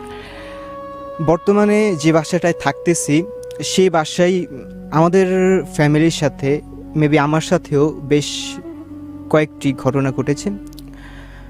প্রথমত আমার নানু আমাদের বাসায় বেড়াতে আসে, তো আমার নানুর সাথে প্রথম ঘটনারই ঘটে, মানে আমার নানুকে দিয়ে আর কি ঘটনার শুরু, তারপরে আমার আম্মুর সাথে এবং শেষে আমার সাথে। তো আমার নানু একদিন রাতে, আমরা যখন নতুন উঠি বাসায়, তো আমার নানুকে এক রুম দিয়ে দেওয়া হয়, তো আমার নানু রুমে শুয়ে আছে। রাত তখন কয়টা, 2টা বা 3টা বাজে। তো আমার নানু, আর আমার নানুর একটা অভ্যাস যে আমার নানু রাতে মানে ভোর রাতে উঠে মানে তসবি তাহারিল জিকির আজকার করে। এটা মানে আমার নানু, মানে আমি ছোট থেকেই দেখে আসছি যে আমার নানু রাত্রিবেলা মানে ভোর রাতে উঠে 3টা-4টার দিকে উঠে এরকম জিকির আজকার করে, তাহাজ্জুদ নামাজ পড়ে। তো এরকম আমার নানু চিৎকার দিল এবং আমরা সবাই আমার নানু রুমে গেলাম চিৎকার শুনে। তো আমার নানু বলতেছে বাঁচাও বাঁচাও, মানে এরকম করে চিৎকার দিছে। তো আমি, আম্মু, আব্বু, আমার বোন 3জন মানে ঘুম থেকে লাফ দিয়ে উঠে নানুর রুমে যাই, দেখি যে নানু ভয়ে কাঁপতেছে। তো আমি নানুকে জিজ্ঞেস করলাম যে মানে এরকম করে চিৎকার দিলে কেন, বা কি হলো তোমার সাথে? আমার নানু বলে যে আমি এরকম দোয়া কেরাত পড়তে পড়তে তসবিটা হাতে নিয়ে আমি বারান্দায় যাই, বারান্দায় দাঁড়িয়ে তসবি পড়তেছিলাম, দেখি যে একটা মানে সাদা কাপড় পরা একটা মহিলা মানে হাতে একটা লাঠিতে ভর করে আস্তে আস্তে সামনের দিকে যাইতেছে। আর আমরা যে বাড়িতে থাকি সেই বাড়িটার বর্ণনা একটু দিলে বুঝতে সুবিধা হবে যে আমাদের বাড়িটা হচ্ছে দোতলা। আচ্ছা, দোতলা বাড়ি, আর একেবারে নামার সাইডে পড়েছে, মানে বাড়ির বারান্দায় তাকালে একবারে বিরাট একটা মাঠ দেখা যায়। তো এরকম মানে মাঠের দিকে আর কি বৃদ্ধ মহিলাটি লাঠি নিয়ে যাচ্ছে। তো আমার নানু চিন্তা করলো যে এত রাতে এই বৃদ্ধ মহিলা মানে এত রাতে কি করছে। তো আমার নানু বলল যে, আমার নানু তাকে আর কি ডাক দিল যে কোথায় যাচ্ছ, বা এখানে এত রাতে কি? ওই বৃদ্ধ মহিলাটা আমার নানুর দিকে যখন তাকালো, মানে বৃদ্ধ মহিলাটার ফেস দেখে আমার নানু ভয় পেয়ে গেল। মানে বৃদ্ধ মহিলাটার মানে ফেস একদম সাদা, মানে দুধ আছে না, দুধের মতো সাদা, আর চোখ দুটো লাল হয়ে আছে। আমার নানুর দিকে তাকে একটা হাসি দিয়েছে, মানে এমন ভয়ঙ্কর একটা হাসি, মানে আমার নানু বলে যে মানে আমার শরীরে সব পশম দাঁড়ায় গেছে তখন, আর তখন আমি চিৎকার দিই। তো আমার নানুর সাথে ঘটে। আমি কিছুটা বিশ্বাস করি, কিন্তু আম্মু আবু এরকম বিশ্বাস করতে চায় না, বলে যে তুমি ভুল দেখছো বা এরকম। তো প্রথম এটা কেউ আর কি বিশ্বাস করতে চায় না। আমার নানু বলে যে আমি দেখছি, আমি ঘটনাটা ফেস করছি। তো আম্মু বলে যে আচ্ছা যাই হোক, শুয়ে পড়ো। তো আমার নানু বলে যে না, আমি একা শুবো না। তো আমার নানুকে আরেকটা রুম দেওয়া হয়, মানে আমি যে রুমে থাকতাম সেই রুমে আমার বলে যে তুমি এখানে থাকো, আমি তাহলে তোমার রুমে থাকি। তো আমি সুন্দর ঘুমাইছি।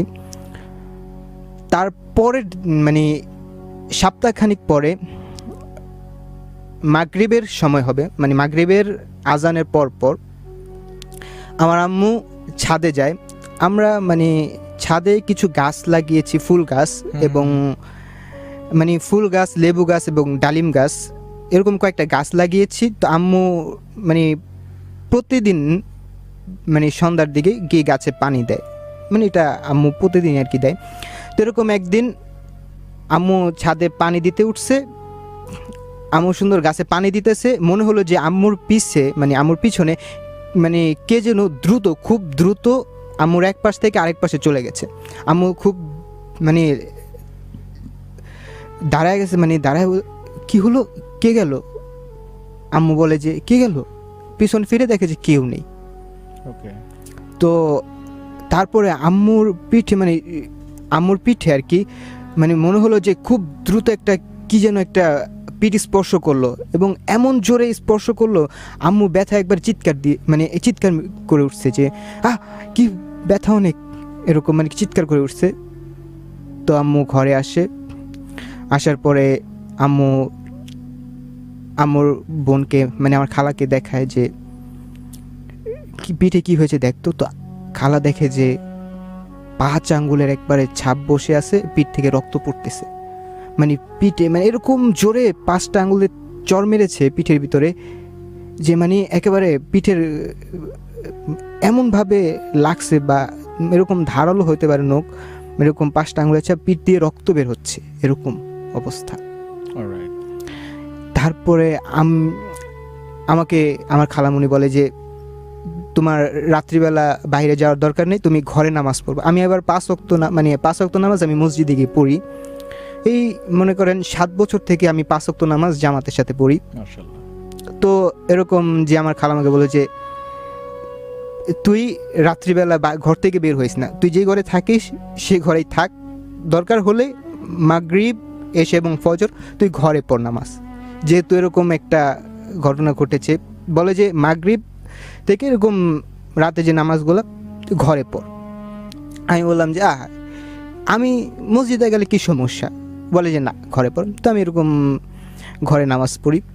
তো এরকম একদিন আমি আর কি একটু মাতবুরি করেছিলাম যে খালা তখন সম্ভবত ঘরে ঘুমাচ্ছিল। তো এশারের সময় আর কি আমি মসজিদে যাই এবং মসজিদ থেকে আসার সময় আর কি দেখি যে একটা মহিলা, মানে বৃদ্ধ একটা মহিলা বসে বসে মানে আমাদের বাড়ির পাশেই মানে একটা ছিল, মানে ছোট্ট একটু ডোবার মতো ছিল আর কি। তো ওইখান থেকে কি যেন উঠাচ্ছে, মানে বাড়ির একটু সামনেই একটা ডোবার মতো ছিল, মানে ওইখানে পানি জমে, মানে বৃষ্টির পানি জমে এবং ময়লা জমে একটা ডোবার মতো হয়ে গিয়েছিল। তো ওইখান থেকে কি যেন উঠাচ্ছে।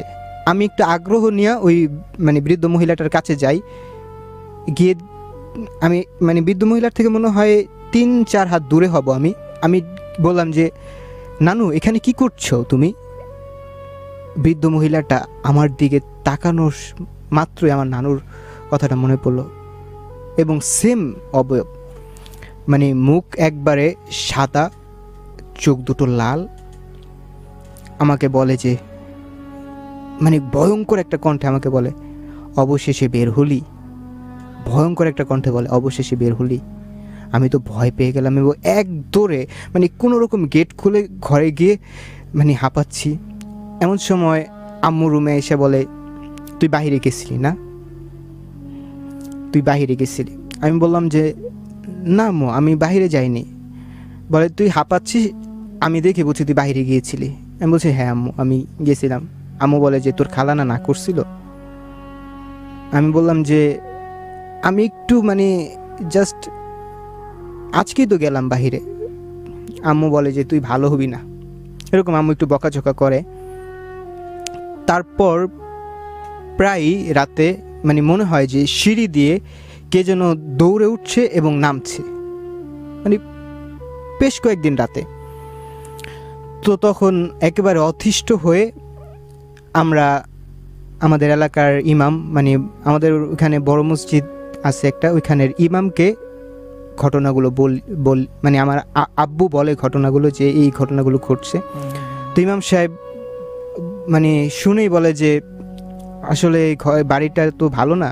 আর বলতে ভুলে গিয়েছিলাম, এই বাড়িটা নাকি, মানে বাড়িটা করার আগে এটা আর কি একটা ডোবা ছিল, মানে যখন বাড়িটা করবে এটা আগে ডোবা ছিল, এবং এখানে মানে এই ডাকাতি হওয়ার সময় নাকি কে যেন খুন হয়েছে, এরকম খুন হয়েছে, পরে এটার পাশে আর কি মানে লাশটাকে চাপা দেওয়া হয়েছে এরকম।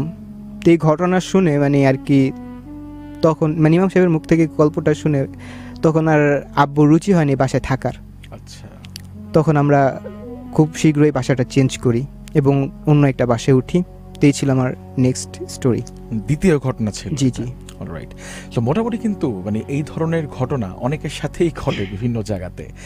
যেমনটা একটু আগে লোবান আমাদেরকে এসএমএস করছিলেন, তিনি ফার্মগেট থেকে আমাদেরকে শুনেন এবং বলছিলেন যে তার বাড়িতেও বেশ কিছু ঘটনা রয়েছে এবং সেই ঘটনাগুলো তিনি বলতে চান। জান্নাতুল ফেরদৌস আছেন আমাদের সাথে, দীপ ঘোষ বলছেন তিনি শুনছেন এই মুহূর্তে এবং ভূত স্টুডিও শুনছেন, যদি শরীরটা কিছুটা খারাপ। Okay, get well soon brother. Tamim আছেন আমাদের সাথে, ইফাত জয়েন করে আছেন, সবুজ তালুকদার জয়েন করে আছেন, জাগো এফএম সবসময় শুনেন, thank you so much. So বন্ধু, তোমাকে যেটা বলতে চাই, নেক্সট এপিসোডে কিন্তু তুমি তোমার ঘটনাগুলো নিয়ে এখানে চলে আসতে পারো। RBS, তারপর তোমার নাম, লোকেশন এবং প্রফেশন লিখে পাঠিয়ে দিও 26969 নাম্বারে। আর প্রাণ পটাটা যারা এখন পর্যন্ত ট্রাই করেন নাই, চিপস নাকি বিস্কিট ট্রাই করবেন, জানাবেন। শেষ ঘটনাটা শুনবো আমরা বন্ধু ওমর ফারুকের কাছ থেকে। ওমর ফারুক ভাই, এইটা কোথাকার ঘটনা এখন যেটা বলবেন? এখন যে ঘটনাটি শেয়ার করব এটা নবীনবাগের একটা ঘটনা, শুনি আমি আমার ক্লাস টিচারের কাছ থেকে শুনি। ওকে। তো আমার ক্লাস টিচার যিনি, তার নাম হচ্ছে রেশমা ম্যাম। তো রেশমা ম্যামের কাছ থেকে আমি স্টোরিটা শুনি। রেশমা ম্যাম আমাকে যেভাবে বলছে, মানে ঘটনাটি বলেছে, আমি সেভাবেই বলার চেষ্টা করছি। রেশমা ম্যাম মানে তার নতুন বিবাহ হয় এবং তারা একটা বাসায়, নতুন একটা বাসায় উঠে। নবীনবাগ আপনারা চিনবেন হয়তো, ভূতের গলি নামের একটা গলি আছে, সেইখানে একটা বাসায় তারা ভাড়া উঠে। তো বেশ কয়েকদিন স্বাভাবিক। তো একদিন তার মানে বিবাহর কয়েক সপ্তাহ পরে তার হাজব্যান্ড মানে জব করে একটা কোম্পানিতে, তো সেখানে যায়। মানে আমার ম্যাম তিনি ঘরে একা থাকেন, তো তিনি আবার বিকালে প্রাইভেট পড়ান। তো আমরা 4 জন তার কাছে প্রাইভেট পড়ি। আর ম্যাম আমাকে, মানে 4 জনের ভিতরে আমাকে আর কি সবচেয়ে বেশি আদর করে, স্নেহ করে, বলে যে তোমাকে আমি নিজের ছেলের মতো দেখি। এবং আরেকটা কথা, ওই ম্যামের সাথে আবার আম্মুর ভালো সম্পর্ক। তো এরকম ম্যাম আমাকে বলতেছে, তুমি তো হরর স্টোরি পছন্দ করো, তো আমি তোমাকে একটা গল্প বলবো। এটা কিন্তু অনেক ভয়ঙ্কর একটা গল্প, তুমি কি ভয় পাবে? আমি বললাম যে না ম্যাম, আমি ভয় পাবো না। ম্যাম বললো না, তুমি ভয় পাবে। আমি বললাম যে ম্যাম বলেন, আমি ভয় পাবো না। যদি দেখেন আমি ভয় পাচ্ছি তাহলে আপনি তাহলে বলবেন না। তো ম্যাম আমাকে বললো যে আমার যে বিয়ে হয়, এই বিয়ের পরে আমি যে বাসায় থাকি এখন, এই বাসায় থাকা অবস্থায় আমার সাথে একটা ঘটনা ঘটে। আমি তো আগ্রহ নিয়ে শুনতেছি। তো ম্যাম বলে যে আমি একদিন রাত্রেবেলা শুয়ে শুয়ে মোবাইল দেখতেছিলাম, এমন সময় দরজায় কে যেন মানে কলিং বেল টিপ দেয়। আমি ভাবলাম যে হয়তো বা তোমার ভাই আসবে বা এরকম কেউ আসছে। তা আমি সুন্দর মতো গিয়ে দরজা খুলে দেখি কেউ নেই। দরজা খুলেই দেখি কেউ নেই। আমি ভাবলাম যে কে এরকম মজা করলো আমার সাথে। আবার দরজাটা লাগাই, আমি পিছনের দিকে ফিরে একটু 2-3 কদম সামনে আসি, মনে হলো যে কি যেন মানে আমার পিছনে ফিস ফিস করে কি যেন বলছে। আমি খুব দ্রুত পিছনের দিকে তাকাই, দেখি কেউ নেই। তা আমি একটু ভয় পেয়ে যাই এবং ঘরের ভিতরে যাই, যা আয়াতুল কুরসি 4 কুল এরকম ইয়াসিন সূরা এগুলো ছাড়ি। আমি বললাম যে ম্যাম শুধু এই এতটুকু ঘটনা? ম্যাম বলল যে না, আরও আছে। তারপর বলে যে একদিন মানে ম্যামের বিয়ে হওয়ার আগে একদিন ম্যাম একটু সাহসী টাইপের ছিল, তো এরকম একটা ম্যাম তার 3টা বান্ধবীকে নিয়ে একটা মানে ভূতের গলির ওদিকে একটা নতুন বাড়ি বা বিল্ডিং অর্ধেক কাজ করে বন্ধ করে দেয়। এটা সম্ভবত 2007-08-এর দিকে হবে। তো তখন ওই বাড়িটার কাজ বন্ধ হয়ে যায়, কারণ ওই বাড়িতে নাকি মানে বাড়িটা তোলার সময় নাকি কিছু অদ্ভুত ঘটনা ঘটে। যেরকম মানে বাড়ির এক পাশের ইট সুন্দরভাবে দিয়ে রাখছে, মানে আরেক পাশে ইট দিয়ে উঁচু করবে, সকালে এসে দেখে যে ওই ইটগুলো নিজের ছড়া ছিটায় পড়ে আছে। এরকম মানে বাড়িটা মানে রুম মানে একবারে অর্ধেক কমপ্লিট, দেখে যে ইটগুলো ভেঙে একবারে ছড়ায় ছিটায় পড়ে আছে। এই জন্য আর কি আরও নাকি অনেক কিছু ঘটে। তো এই কারণে ওই বাড়িটা বা বিল্ডিংয়ের কাজটা বন্ধ করে দেয় বলতে মানে আর আগায় না কাজটা।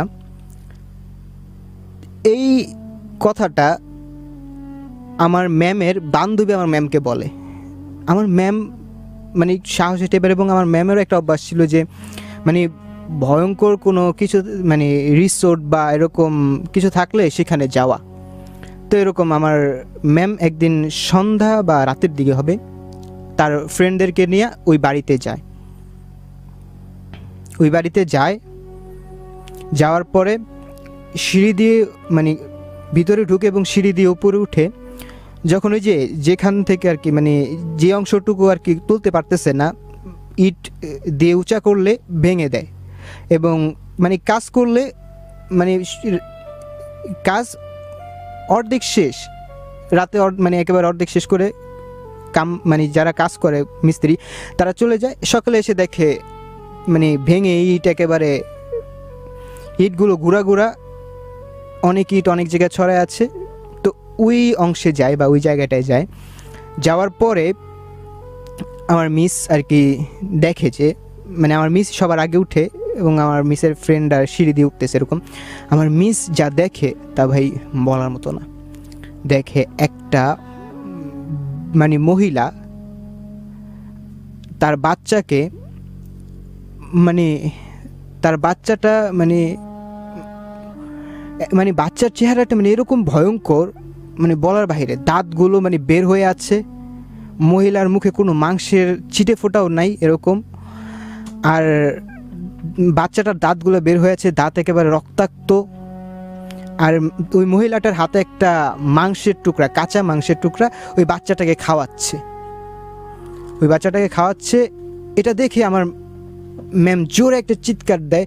এই চিৎকার শুনে তার বান্ধবীরা খুব দ্রুত উপরে মানে সিঁড়ি দিয়ে উপরে উঠে এবং তার বান্ধবীরাও দেখে এক চিৎকার দেয়, এবং ওই মহিলাটি আমার ম্যাম এবং তার বান্ধবীর দিকে তাকায় খুব দ্রুত, মানে বাচ্চাটাকে নিচে রেখে খুব দ্রুত আমার মানে ম্যামের গলা টিপে ধরে, মানে এমন দ্রুত মানে বাতাসের গতিতে এসে আমার ম্যামের গলা টিপে ধরে। মানে আমার ম্যাম কিছুই বুঝতে পারে না, দেখে মানে অনেক জোরে টিপে ধরে আছে, আর এমন ঠান্ডা হাত মানে মনে হচ্ছে বরফ, তার গলার ভিতরে বরফ লাগিয়ে রেখেছে এরকম। আমার ম্যাম তো চিৎকার করছে, মানে চিৎকার করবে যে আওয়াজ বের হচ্ছে না আর কি। আর তার মানে শরীর মনে হচ্ছে মানে নিস্তেজ হয়ে যাচ্ছে। তার আমার ম্যামের যে বান্ধবী ছিল তারা ওই মহিলার দুই হাত দিয়ে মানে টেনে ছুটানোর চেষ্টা করছে, কিন্তু পারতেছে না, এত শক্ত। যেই মানে জোরাজোরি শুরু করলো, আমার ম্যামের গলা থেকে 2 হাত ছেড়ে দিয়ে 2 জনকে ছিটকে 2 পাশে ফেলে দিল। একজনের মাথা ইটের ভিতরে লাগে এবং তার মাথা ফেটে একবারে রক্ত দিয়ে একবারে জায়গা ভরে যায়। আর আরেকজন গিয়ে ছিটকে একটা রটের অংশ ছিল, সেই রটের ওপরে পড়ে একবারে তার মাথাটা একবার রটের ভিতরে ঢুকে যায় এরকম। এবং আমার ম্যাম খুব দ্রুত দৌড় দিয়ে নিচে নামে এবং বাসায় চলে যায়। দেখে যে তার বাবা মা রুমে বসে আছে এবং তার দিকে বড় বড় চোখ করে তাকিয়ে আছে। বলে যে কি হলো আব্বু? বলে এতক্ষণ কোথায় ছিলি? এই ঘটনাটি ঘটে আমার ম্যামের বিয়ের আগে আর কি। তো এতক্ষণ কোথায় ছিলি? ম্যামের বাবা বলে। তো ম্যাম বলে যে ছিলাম। আর শুনো বাবা, আমি তোমাকে একটা কথা বলবো, আমি এরকম এরকম যাই এবং আমার ফ্রেন্ড ওইখানে আছে। তো আমার ম্যামের আব্বু বলে যে ঠিক আছে, সকালে দেখা যাবে, এখন তো ভুলেও আমি ওইখানে যাব না, তোকেও যেতে দেবো না, সকালে দেখা যাবে। সকালে ম্যামের আব্বু গিয়ে দেখে যে ওইখানে কিছুই নেই, জাস্ট দুটো বডি পড়ে আছে আমার ম্যামের বান্ধবীর। আর ওইখানে মানে রক্তের কোনো চিহ্ন নাই, যে রাতে যে দেখছে যে রক্ত বের হচ্ছে, রক্তের কোনো চিহ্ন নেই। দেখে যে দুইজনের মানে শরীর একবারে সাদা, মনে হচ্ছে যে কে যেন রক্ত সব চুষে নিয়েছে এরকম। তো দেখে মানে আমার ফ্রেন্ড ম্যামের বাবার সাথে আর এলাকার কয়েকজন লোক আসে, গণ্যমান্য লোক। তো তারা এটি দেখে বলে যে আমার ম্যামের দিকে তাকিয়ে বলে, তোমাদেরকে বলছিলাম এখানে আসতে না, তোমরা কেন আসলা? দেখলা তোমাদের জন্য, বিশেষ করে তোমার জন্য দুটি প্রাণ চলে গেল। তো এই ঘটনাটা আমি যখন শুনি ম্যামের কাছ থেকে, আমার তখন শরীরে সব পশম দাঁড়ায় আছে। আমি বললাম যে আচ্ছা ম্যাম আমি তখন ম্যামের কথার মাঝখানে আমি বলে উঠলাম যে ম্যাম আচ্ছা, আপনি যে এখন বললেন যে আপনার সাথে এই ঘটনা ঘটেছে, পরে কি হলো? যে আপনি শুনলেন কলিং বেল বাজার শব্দ, তারপরে আপনি মানে ব্যাক করে যখন চলে আসলেন, তখন মনে হলো যে একটা ছায়া মূর্তির মতো আপনার পাশ কাটিয়ে গেল। ম্যাম বলে যে হ্যাঁ, এটা আমি আমার হাজব্যান্ডকে বলি, এবং আমার হাজব্যান্ড আমাদের এখানে নবীনবাগ এলাকার মানে এখানে আমাদের পরিচিত একটা হুজুর, জাকির হুজুর আছে, তার কাছে গিয়ে ঘটনাটি বলে এবং জাকির হুজুর আমার ম্যামকে নাকি যেতে বলে। তো আমার ম্যাম জাকির হুজুরের কাছে যায়। আর বলে রাখা ভালো যে জাকির হুজুরের ওয়াইফ, সেও মানে তাকবীর জানে। তো আমার ম্যাম যেহেতু মেয়ে মানুষ, তো জাকির হুজুর আমার ম্যামকে মানে তার ওয়াইফের কাছে পাঠালো, মানে ম্যামের স্বামীকে বললো যে তুমি তাইলে অমুক দিন তোমার ওয়াইফকে নিয়ে আমার ওয়াইফের কাছে যাবে।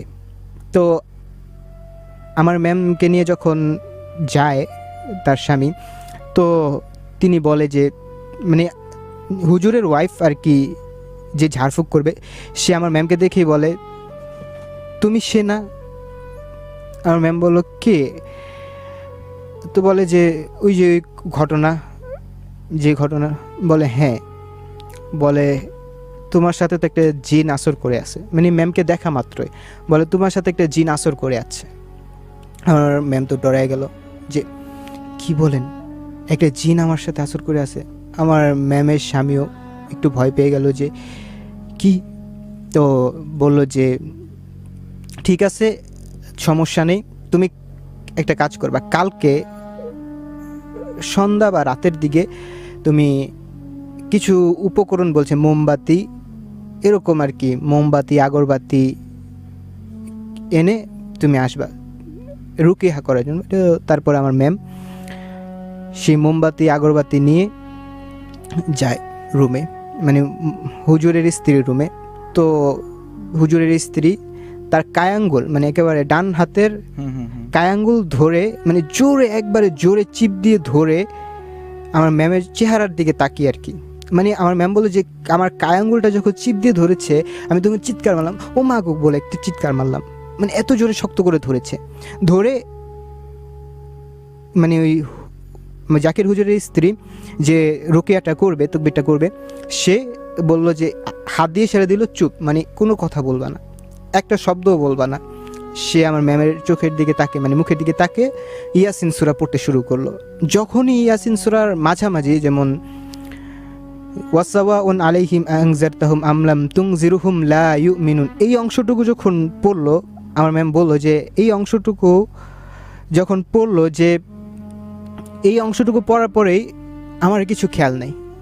এই অংশটুকু আমি শুনছি, তারপরে আর কিছু খেয়াল নেই। তারপরে আমি পরে আমার হাজব্যান্ডকে জিজ্ঞাসা, আমার হাজব্যান্ড আমাকে সব কিছু খুলে বলে। তারপরে নাকি আমার ম্যাম মানে শরীরে কাঁপুনি উঠে যায় এবং তার মুখ একেবারে মলিন হয়ে যায়, মানে হলুদ, মানে হালকা হলুদ, এবং চোখ দুটো একেবারে রক্তাক্ত হয়ে যায়। তো হুজুরের স্ত্রীকে বলে, আমাকে ডাকলি কেন, বলে তুই এই মেয়ের শরীরে, তুই মেয়ের সাথে, তুই মেয়েকে ছেড়ে যাবি না? বলে না, ও আমাকে দেখে ফেলেছে। আমার বাচ্চাকে খাওয়ানোর সময়, আমি আমার বাচ্চাকে যখন খাওয়াচ্ছিলাম, ও দেখে ফেলেছে, ওর নিস্তার নেই, ও যতদিন থাকবে আমি ওকে বিরক্ত করবই। হুজুরের স্ত্রী বলে যে তুই চলে যা, নয়তো আমি তোকে শাস্তি দেবো বা এরকম। তো বলে যে না, জিনটা বলে বা ওই অশরীরটা বলে যে না, আমি যাব না, দেখি আমাকে ঠেকা। তো হুজুরের স্ত্রী আবার জোরে জোরে দোয়া কেরাত পড়তে শুরু করলো। আমার ম্যাম তো মানে ম্যামের ভিতরে যে অশরীরটা আছে সেটা চিৎকার শুরু করলো যে আর পড়িস না। বলে ঠিক আছে, তুই এখন চলে যা। বলে আচ্ছা ঠিক আছে, চলে যাব। তো হুজুরের স্ত্রী বলে, আচ্ছা তুই যে চলে যাবি সেটার প্রমাণ কি? বলে আচ্ছা, আমি যে চলে যাবে সেটার প্রমাণ হচ্ছে, আমি ওই যে মানে তার জানালার বাহিরে একটা কি নিম গাছ, সম্ভবত নিম গাছের মতো বা এরকম একটা গাছ আছে। বলে ওই গাছের একটা ঠাইল আমি ভেঙে দিয়ে যাব। বলে ঠিক আছে যা। ওই জিনটা আবার বলে যে আচ্ছা আমি যে যাব, একটা কাজ করতে হবে, যে একটা বড় একটা বকরি বা খাসি এরকম কেটে, মানে জাস্ট কেটে খিচুড়ির মতো বা এরকম কিছু একটা রান্না করে অমুক সময় এরকম একটা জায়গায় দিতে হবে। সেটা হচ্ছে, জায়গাটার নামটা আমার অবশ্য খেয়াল নেই, অনেক আগে শুনেছি। তো এরকম আর কি তার হাজব্যান্ড প্রক্রিয়াগুলো পালন করে। আর জিনটা যাওয়ার সময় সত্যি মানে ওই গাছের একটা ঠাইল ঠাস করে ভেঙে জানালার ভিতরে একবারে ছুঁড়ে মারে, মানে একেবারে জানালার ভিতরে ছুঁড়ে মারে।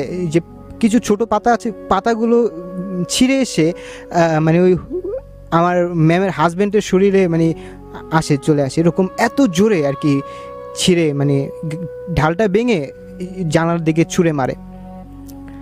তো এরপরে ম্যাম বলে যে এরপরে আলহামদুলিল্লাহ আর কোনো সমস্যা হয়নি। তো এই ছিল আমার শেষ ঘটনা। জি, thank you so much. Omar Faruk ভাইকে দেখছিলেন এবং শুনছিলেন আপনারা, ঘটনাগুলো কেমন লাগলো আশা করছি সেই ফিডব্যাকটাও জানাবেন, এবং জীবন থেকে নেওয়া কিছু ঘটনা, এবং এইখানে সেই ঘটনাগুলো আমরা প্রেজেন্ট করি যেই ঘটনাগুলো আমার আপনার আশপাশে ঘটছে। সাভারের একটা ঘটনা শুনছিলাম আজকে, খিলগাঁওয়ের বেশ কিছু ঘটনা শুনছিলাম আমাদের প্রথম যিনি অতিথি ছিলেন ফয়সাল ভাই, তার কাছ থেকে। সো আই হোপ ঘটনাগুলো আপনাদের ভালো লাগছে, এবং ওমর ফারুক ভাই খুব ভালো থাকবেন, আবারও কোনো একটা এপিসোডে হয়তো বা দেখা হয়ে যাবে। So much. সাথে আমরা এই মুহূর্তে যুক্ত হয়ে যাব এবং তার কাছ থেকেও বেশ কিছু ঘটনা আমরা শুনবো। আসসালামু আলাইকুম মাসুদ ভাই, কেমন আছেন? ওয়ালাইকুম আসসালাম অপূর্ব ভাই, ইনশাআল্লাহ আপনি ভালো আছেন? জি আলহামদুলিল্লাহ, আমিও বেশ ভালো আছি, আশা করি আপনিও খুব ভালো আছেন। আজকে কোন জায়গার ঘটনা আমরা শুনবো? প্রথম ঘটনাটা আমি সর্বপ্রথম দিনাজপুরের একটি ঘটনা বলবো। ওকে, শুনি আমরা। এই দিনাজপুরের ঘটনার আগে বলি, আমার এক ক্লোজ বন্ধু ফজলু নাম, ওর ছেলের বিয়ে দিয়েছিল দিনাজপুরে, মানে এই স্বপ্নপুরী থেকে একটু সামনে। তারপরে বউ ভাত সব শেষ হলে পরে ছেলের বউ দুইজন মিলেই তার বাপের বাড়িতে যায়, মানে তার ওয়াইফের বাপের বাড়িতে যায়। যাওয়ার পরে এমতো অবস্থা,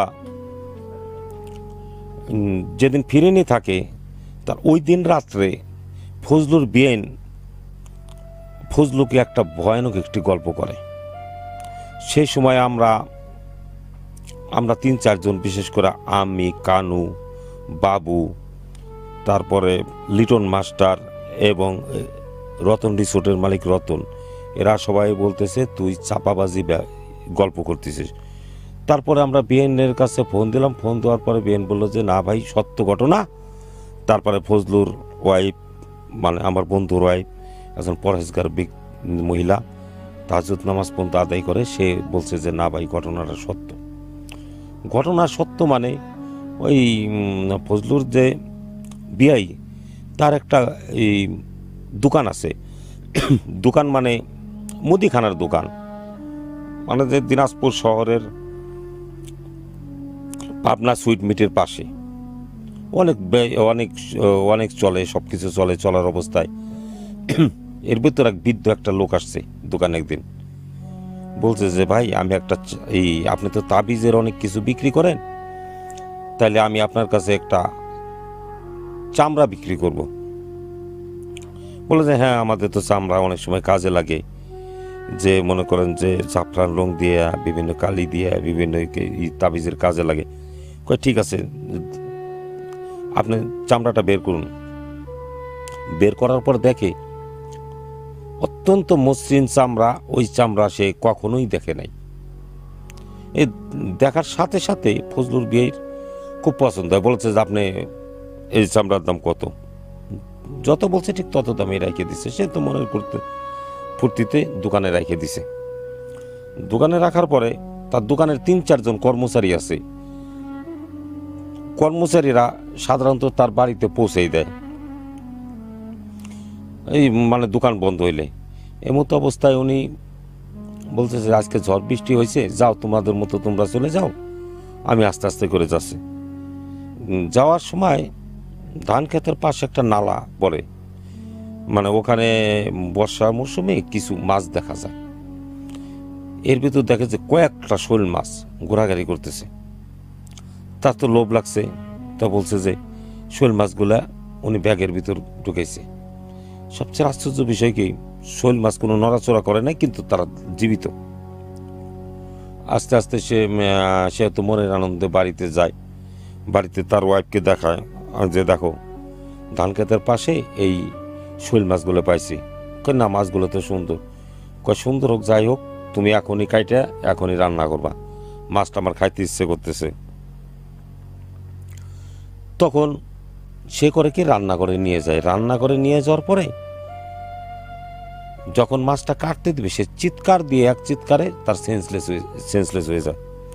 বাড়ির আশপাশের লোকজন, বাড়ির ভিতরকার লোকজন কি ব্যাপার, যায় সে সেন্সলেস। তার পাশে যে মাছের ব্যাগটা ছিল, সে ওই ব্যাগটাও একটি মাছও নাই। তখন কি করবে, তাকে আস্তে আস্তে পানি ছিটা দিয়া তাকে মানে যে স্বাভাবিক করা হয়। স্বাভাবিক করা হলে তখন জিজ্ঞেস করেছে কেন তুমি চিৎকার দিলে, কেন তুমি সেন্সলেস হয়ে গেলে? বলল যে আমি যখন ব্যাগের ভিতরে হাত দিছি, তখন আমাকে কয়েকটা ছোট হাত আমাকে টাইনে ধরছে, আর হাত হাত বাইরেতে পারতেছি না। বাড়িতে পারতেছো না? তারপরে দেখি যে ব্যাগের মধ্যে মাছ বলতে কিচ্ছু না, শুধু ছোট ছোট বাচ্চাদের হাত। স্বাভাবিক সে একটু ভয় পাইছে, স্বাভাবিক কথা। তখন বলছে যে না, এরকম হইতেই পারে। লোকজন সান্ত্বনা দিয়ে বলছে যে তোমরা যাও, আজকে আর তো মাছই তো নাই, রান্না করবে কি, এরকম কিছু হইতে পারে। যাক, ওই রাতটা গেল। পরের দিন সে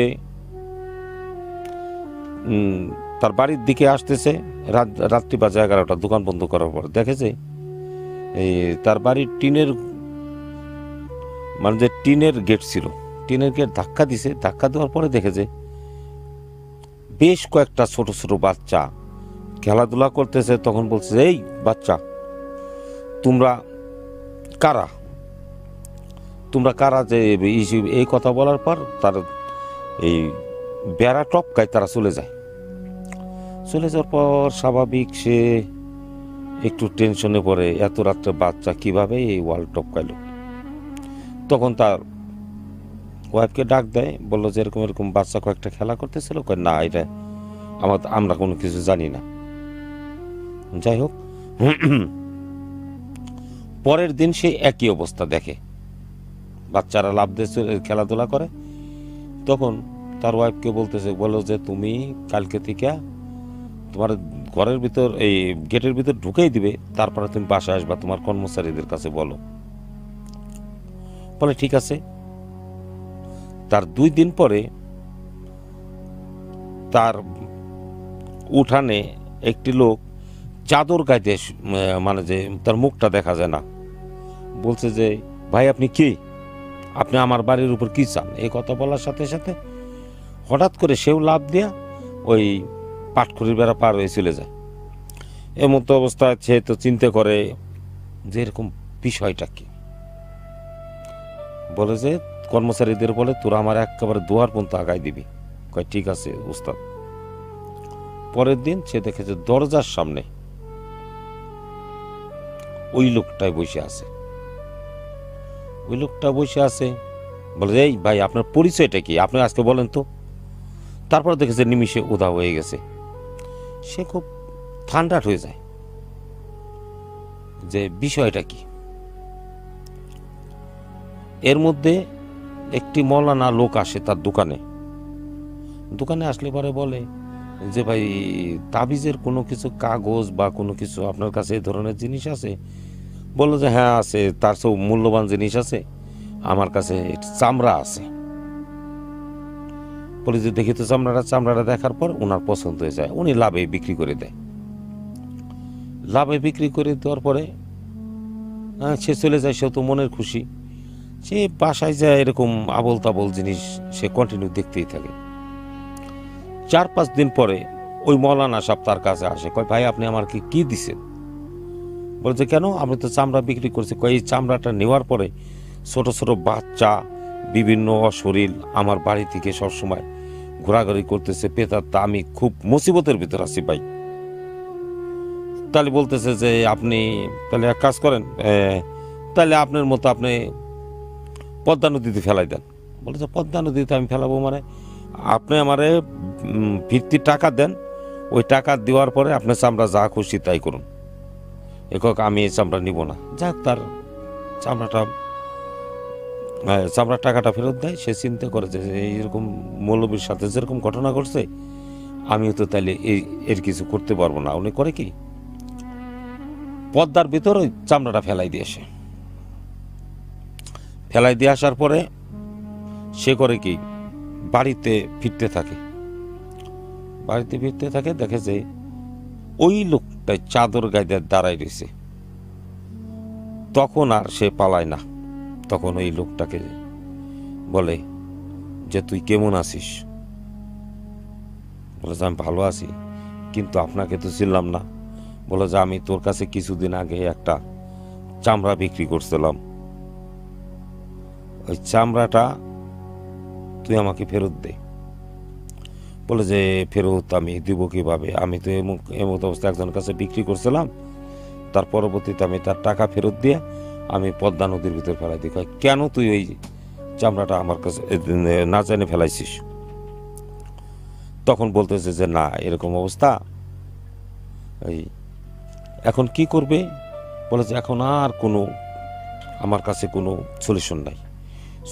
তাহলে সলিউশন নাই, কি করতে হবে? কয় তুই এর জন্য, কারণ চামড়াটা ছিল আমার ছেলের চামড়া, আমি খুব যত্ন করে রাখছিলাম, এবং তোর ভিতর থেকে আমি আর কারো বাঁচতে দিব না। ওই রাত্রে দেখে তার ছেলে ঘুমের ঘরে মারা যায়। সে তো চিন্তায় পড়ে যায়। সে চিন্তা করলে আমার তো আরো 3টে বাচ্চা আছে। যাক, তারপরের দিন তার সাথে দেখা হয় গভীর রাত্রে। বলে যে যা, তোকে আমি মাফ করে দিলাম, এই আর কোনো কিছু ক্ষতি হবে না, আমি তোর অনেক বড় শাস্তি দিছি। যাই হোক, এই ছিল আমার প্রথম ঘটনা। অলরাইট, সো মাসুদ ভাইয়ের কাছ থেকে একটা দিনাজপুরের একটা ঘটনা শুনছিলাম এবং প্রথম একটা স্টোরি শুনছিলাম আমরা। আই হোপ আপনার কাছে ঘটনাটা ভালো লেগেছে, রাইট? এবং যদি ভালো লাগা মন্দ লাগাটা আপনি জানাতে চান, খুব সহজ একটা কাজ। রেজিস্ট্রেশনটা আসলে তো আরবিএস লিখে করছেন, সেই একইভাবে যদি আপনি এসএমএসটা লিখে ফেলেন, ধরে নিলাম আপনি এসএমএস আপনার নামটা হচ্ছে রবিন, আপনি আরবিএস লিখে স্পেস দিয়ে রবিন দিয়ে লিখলেন যে ঘটনা ভালো লাগছে। বিশ্বাস করেন আপনার টেক্সটটা আমরা কখনোই পাবো না, বিকজ রেজিস্ট্রেশনটা একটা আলাদা প্যানেল এবং সেখানে শুধুমাত্র রেজিস্ট্রেশনের এসএমএসগুলো জমা হয়। এখন আপনি যদি আরবিএস লিখেন যে গল্পগুলো ভালো লাগছে বা মন্দ লাগছে, সেই এসএমএসটা অন এয়ারে কখনো রিড আউট করা হবে না, কারণ সেই অ্যাক্সেসটা এই মুহূর্তে আমার কাছে নাই। আমার কাছে যে অ্যাক্সেসটা আছে সেটা হচ্ছে জেএফএম এর অ্যাক্সেস। আপনি যখন জেএফএম লিখবেন, তারপর আপনার নাম, আপনার লোকেশন, দেন আপনার মেসেজ, পাঠিয়ে যখন দিবেন 26969 নাম্বারে, কিছুক্ষণের পরেই আমি একটা গল্পের পরপর যখন ফিরছি তখন চেষ্টা করছি সবগুলো SMS রিড আউট করবার জন্য, ঠিক আছে? তো ঝটপট করে রেজিস্ট্রেশন করবেন, টেক্সট করবেন, কথাবার্তাগুলো লেখার জন্য ফেসবুকে চাইলে কমেন্ট করতে পারেন। এনিওয়েজ, আজকের অনুষ্ঠানটা আপনি হয়তো এখন পর্যন্ত শেয়ার করেন নাই। সো আমার একটা ছোট রিকোয়েস্ট, যারা যারা এই মুহূর্তে ফেসবুক ব্যবহারকারী রয়েছেন, যদি আপনার একটা স্মার্টফোন থেকে থাকে, সেখানে যদি ফেসবুকে আপনার একটা প্রোফাইল থেকে থাকে, একটা ছোট রিকোয়েস্ট থাকবে, জাগো এফএমের পেজে বা যে অপূর্বর পেজে যে ফেসবুক লাইভটা হচ্ছে ভূত স্টুডিওর, লাইভটাকে শেয়ার করবেন। নতুন বেশ কিছু বন্ধুকে আমরা চাই যে এই অনুষ্ঠানটার সঙ্গে যুক্ত হোক, রাইট? সো মাসুদ ভাইয়ের কাছে আমরা যাবো তার দ্বিতীয় ঘটনাটা শুনতে। সো মাসুদ ভাই, এইটা কোথাকার ঘটনা? এটি মাদারীপুরের ঘটনা। এই ঘটনাটা আমি শুনছি আমার ভাগ্নের মুখ থেকে, এবং ও শুনেছে ওর দাদির মুখ থেকে। ঠিক আছে, এই ঘটনাটা হচ্ছে সম্ভবত 1972-73 সালের ঘটনা।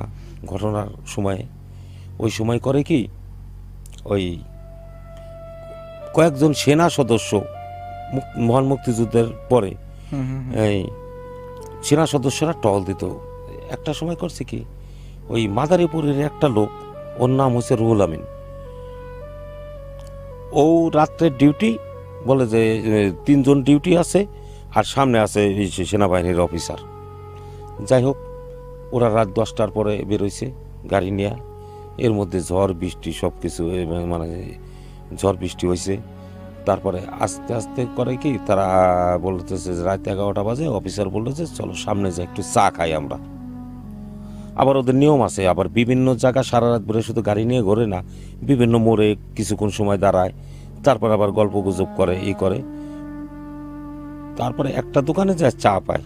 চা পাওয়ার পরে তারপরে দোকানদার 11:30 দিক দোকান বন্ধ করে দেয়। তারপর এর মধ্যে একজন বৃদ্ধ লোক হাঁটতে হাঁটতে তাদের দিকে আসে।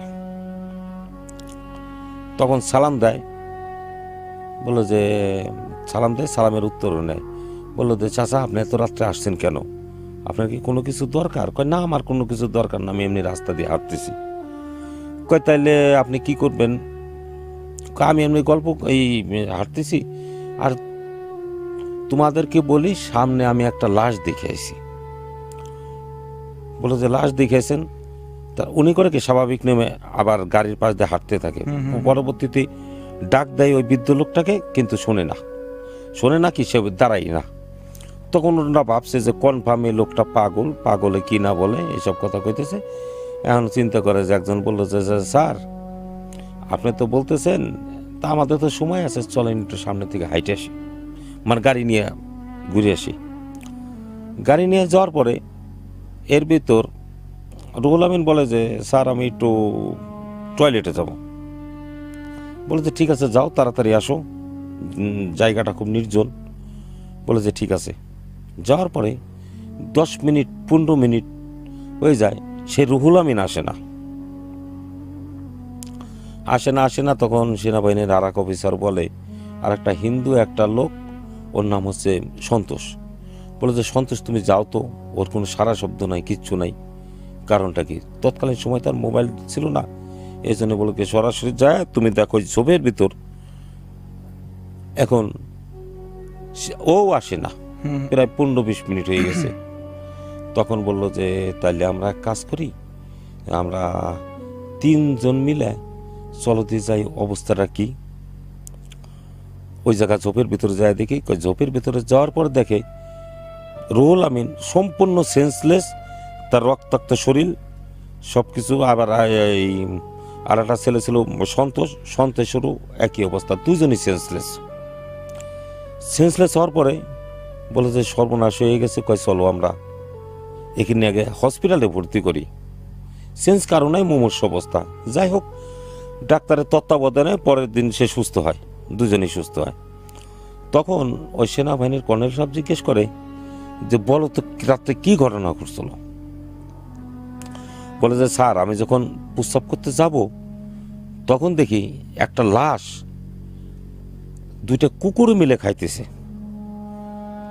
তখন আমি একটা লাঠি নিয়ে তাদের দিক মানে যে কুকুরের উদ্দেশ্যে মারতে যাই, দেখি যে কুকুরগুলো আস্তে আস্তে বড় হইতেছে এবং আমার প্রতি তাদের একটা যে আক্রমণাত্মক ভাব করতেছে। এই অবস্থায় আমার সেন্সটা চলে যায়। এরপরে সন্তোষ যে আসে, সন্তোষও একই কথা বলে, আমি রুল ভাইকে দেখছি এভাবে সেন্সলেস হওয়া। তারপর বললো যে তাহলে তো ঠিক আছে, তাহলে এখন কি করা যায়। তখন করে কি তারা যাওয়ার পরে স্বাভাবিক তারা সুস্থ হয়।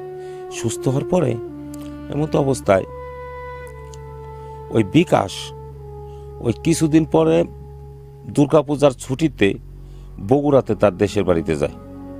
দেশের বাড়িতে যাওয়ার পরে ওই দিন ছিল দশমীর দিন ওরা বন্ধু বান্ধব সব মিলে আড্ডা দেয়। ওরা করে কি রাত্রি 3টের সময়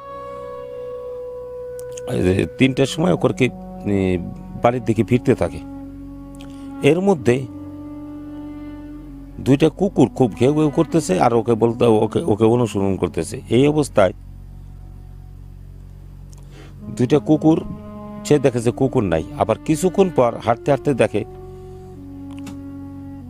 2জন বুড়ি তার দিকে আসতেছে। চিন্তা করতেছে এত রাত্রে সাদা কাপড় পরা বুড়ি আসতেছে আমার দিকে, বিষয়টা কি। আস্তে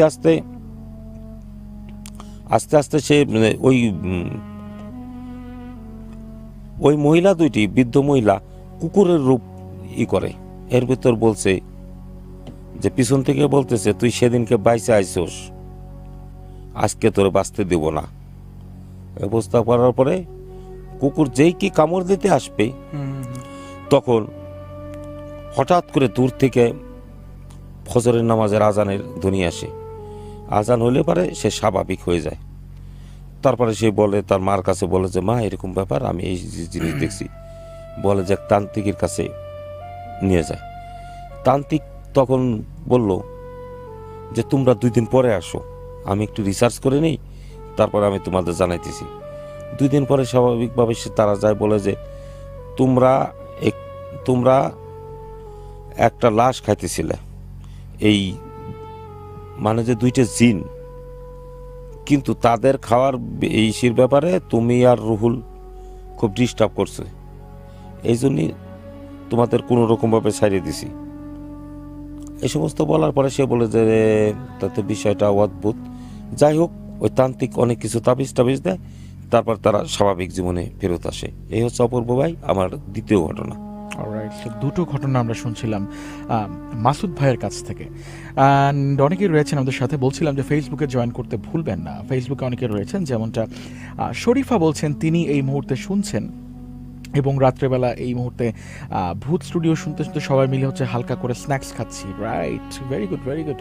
অ্যান্ড সঙ্গে যদি প্রাণ পটাটা থাকে তাহলে জাস্ট হচ্ছে জমে যাবে। চিপসের টেস্টও পাবেন, বিস্কিটের টেস্টও পেয়ে যাবেন, 2টো মিলে একটা অসাধারণ কিছু তৈরি হবে। রাইট, অ্যান্ড যেহেতু কালকে শুক্রবার, মোটামুটি কিন্তু অনেকেরই আমাদের ছুটির দিন, সো একটু লেট করে ঘুমলেও হয়তো বা খুব একটা চাপ নাই। রাইট, আছেন আমাদের সাথে এই মুহূর্তে কনক লুৎফরকে দেখতে পাচ্ছি, তিনি জয়েন করে আছেন। সাদেক ভাই যেটা বলছেন সেটা হচ্ছে যে তিনি বাইপাইলে প্রায় 7 বছর যাবত রয়েছেন এবং সেখানে তার কাছে বেশ কিছু ঘটনা রয়েছে। প্লিজ রেজিস্ট্রেশনটা করেন, আমরা চাই সেই ঘটনাগুলো শুনতে। আছেন আমাদের সাথে এই মুহূর্তে Sumit. Okay, hello Sumit da, welcome to the show. Matlab ভাই আছেন, তিনি শুনছেন এই মুহূর্তে, আমাদেরকে নোয়াখালী থেকে দেখছেন এই মুহূর্তে। চমৎকার। আহমেদ রহিম আছেন আমাদের সাথে, বৈশাখী হালদার জয়েন করে আছেন, মোহাম্মদ মতিউর রহমান আছেন আমাদের সাথে, আব্দুল হান্নান জয়েন করে আছেন, দেখতে পাচ্ছি আলমগীর সর্দার সহ অনেকগুলো বন্ধুকে, থ্যাংক ইউ। তো ঝটপট করে এরকম করে আপনি একটা রেসপন্স জানিয়ে দিবেন যে আপনি আছেন কি না কানেক্টেড। অ্যান্ড লামিসা বলছেন যে পরীর কিছু ঘটনা তার কাছে আছে, প্লিজ রেজিস্ট্রেশন করেন, অ্যান্ড নেক্সট এপিসোডে হোপফুলি আপনার সাথে আমাদের দেখা হয়ে যাবে। মাসুদ ভাইয়ের কাছে তার 3য় ঘটনাটা শুনবো। মাসুদ ভাই, এইটা কোথাকার? ফরিদপুর? এটি সরাসরি ফরিদপুরের ঘটনা। ওকে, ফরিদপুরের ঘটনা। এটি একটি হৃদয় বিদারক একটি কাহিনী। 3জন বন্ধু ছিল। এটি আমার মায়ের চাচির মুখ থেকে শোনা, সম্ভবত 1930 সাল হবে। 3জন বন্ধু ছিল। 3জন বন্ধুর ভিতর একজনের নাম হচ্ছে প্রকাশ, আর একজনের নাম হচ্ছে জামাল, আর একজনের নাম কুদ্দুস। এই 3জন সব সময় গলায় গলায় চলতো। 3 বন্ধু কাউরে ছাড়া কেউ বুঝতো না এবং তারা সমাজের চোখে তারা খুব তারা খুব মানে যে একটা ঘৃণিত ব্যক্তি ছিল, কাম কাজ করতো না, এর গাছের ডাব, ওর গাছের আম, এই সমস্ত তিনজনের করার অভ্যাস ছিল। প্রতিনিয়ত তারা বাড়ি থেকে গালি শুনতো। আর শোনার পর আবার ওই জায়গা তৎকালীন সময়ে অম্বিকাপুরে ওই হিন্দু একটা পরিবার থাকতো। হিন্দু একটা পরিবার মানে ওর নাম হচ্ছে প্রশান্ত বাবু। সে একজন পেশায় একজন কৃষক ছিল, মানে যে অন্যের জমিতে চাষ করত বা এই ধরনের কোনো কিছু করতো, মানে যে দিন আনতো দিন খাইতো। এই তার ছিল 2টি ছেলে মেয়ে, এক ছেলে এক মেয়ে, সে তার স্ত্রী, এবং তার মেয়ের নাম হচ্ছে আরতি। মেয়েটি অসম্ভব সুন্দর ছিল, যে কেউ কিন্তু গরিব মানুষের মেয়ে, কিন্তু ওর সাথে ওই 3 বন্ধুর এক বন্ধু তার সাথে প্রেম করতে চায়। এমতো অবস্থায় সে মেয়েটা কোনো প্রকার কোনোভাবে পাত্তা দেয় না, কোনো অবস্থাতেই হয় না। ওর নাম হচ্ছে, তারপরে প্রকাশ বলে যে যাক গে, আমি তো পারলামই না, কি করা যাবে। এর কিছুদিন পর ওই আরতি একটি অম্বিকাপুর মানে পাট গুদামের পাশে পাকর গাছে সে দেখে যে মানুষ দেখে যে সে গলায় দড়ি দিয়ে মারা গেছে। গলায় দড়ি দিয়ে মারা যাওয়ার পরে তারা এলাকার সবাই খুব দুঃখ করে যে এত সুন্দর একটা মেয়ে, এই গরিব মানুষের মেয়ে বিয়ের আগে মারা গেল, সবাই খুব দুঃখ করে। যাই হোক, এই শোকে তার বাবাও মারা যায়। কিছুদিন পর তার যে ছোট ভাই এক রাত্রে ঘুমের ঘোরে, মানে যে ঘুমন্ত অবস্থায় সাপে কামড়ে সে মারা যায়। আর তার মা তো এগুলো সহ্য করতে না পারে, সে নিজেও মারা যায়।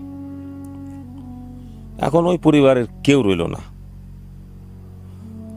এখন মনে করেন যে তাদের যা জায়গা জমি বলতে নিজের জায়গা জমি কিচ্ছু ছিল না, সে পরের জমিতে ঘর বানাই ওই জায়গায় খাওয়া দাওয়া করতো। যাই হোক, এইভাবে একটি পরিবার শেষ হয়ে গেল। তারপর 3 বন্ধু তো একভাবে ঘুরতেছে। তারা একদিনকে যে রাত্রে যাত্রা দেখে, তৎকালীন সময়ে যাত্রা তখন মানুষের বাড়িতে হইতো। বাড়িতে হওয়ার পর গভীর রাত্রে তারা যাত্রা শেষ হওয়ার পর তারা বাড়ির দিকে ফিরতেছে। তারা দেখে মানে যে আরতি মারা যাওয়ার 6 মাস পরে তারা দেখেছে 3 জনের চোখ ওই দিকে যায়, বলতেছে দেখ আরতি তো এখনো গলায় দড়ি দিয়ে ঝুলতেছে। তারা প্রচন্ড ভয় পায়। প্রচন্ড ভয় পাওয়ার পরে কিছু দূর হাইটে যাওয়ার পরে বলতেছে যে আমরা কি হ্যালোসিনেশন দেখলাম নাকি চল তো আবার ফেরত যাই। দেখে যে কিচ্ছু নাই ওখানে। যাক, ওরা ব্যাপারটা খুব মানে যে সহজভাবেই নেয় যে আমরা রাত্রে ভুল দেখছি। আবার অনেকে বলতেছে দেখ আমরা 3 জন কি একটা জিনিস ভুল দেখতে পারি।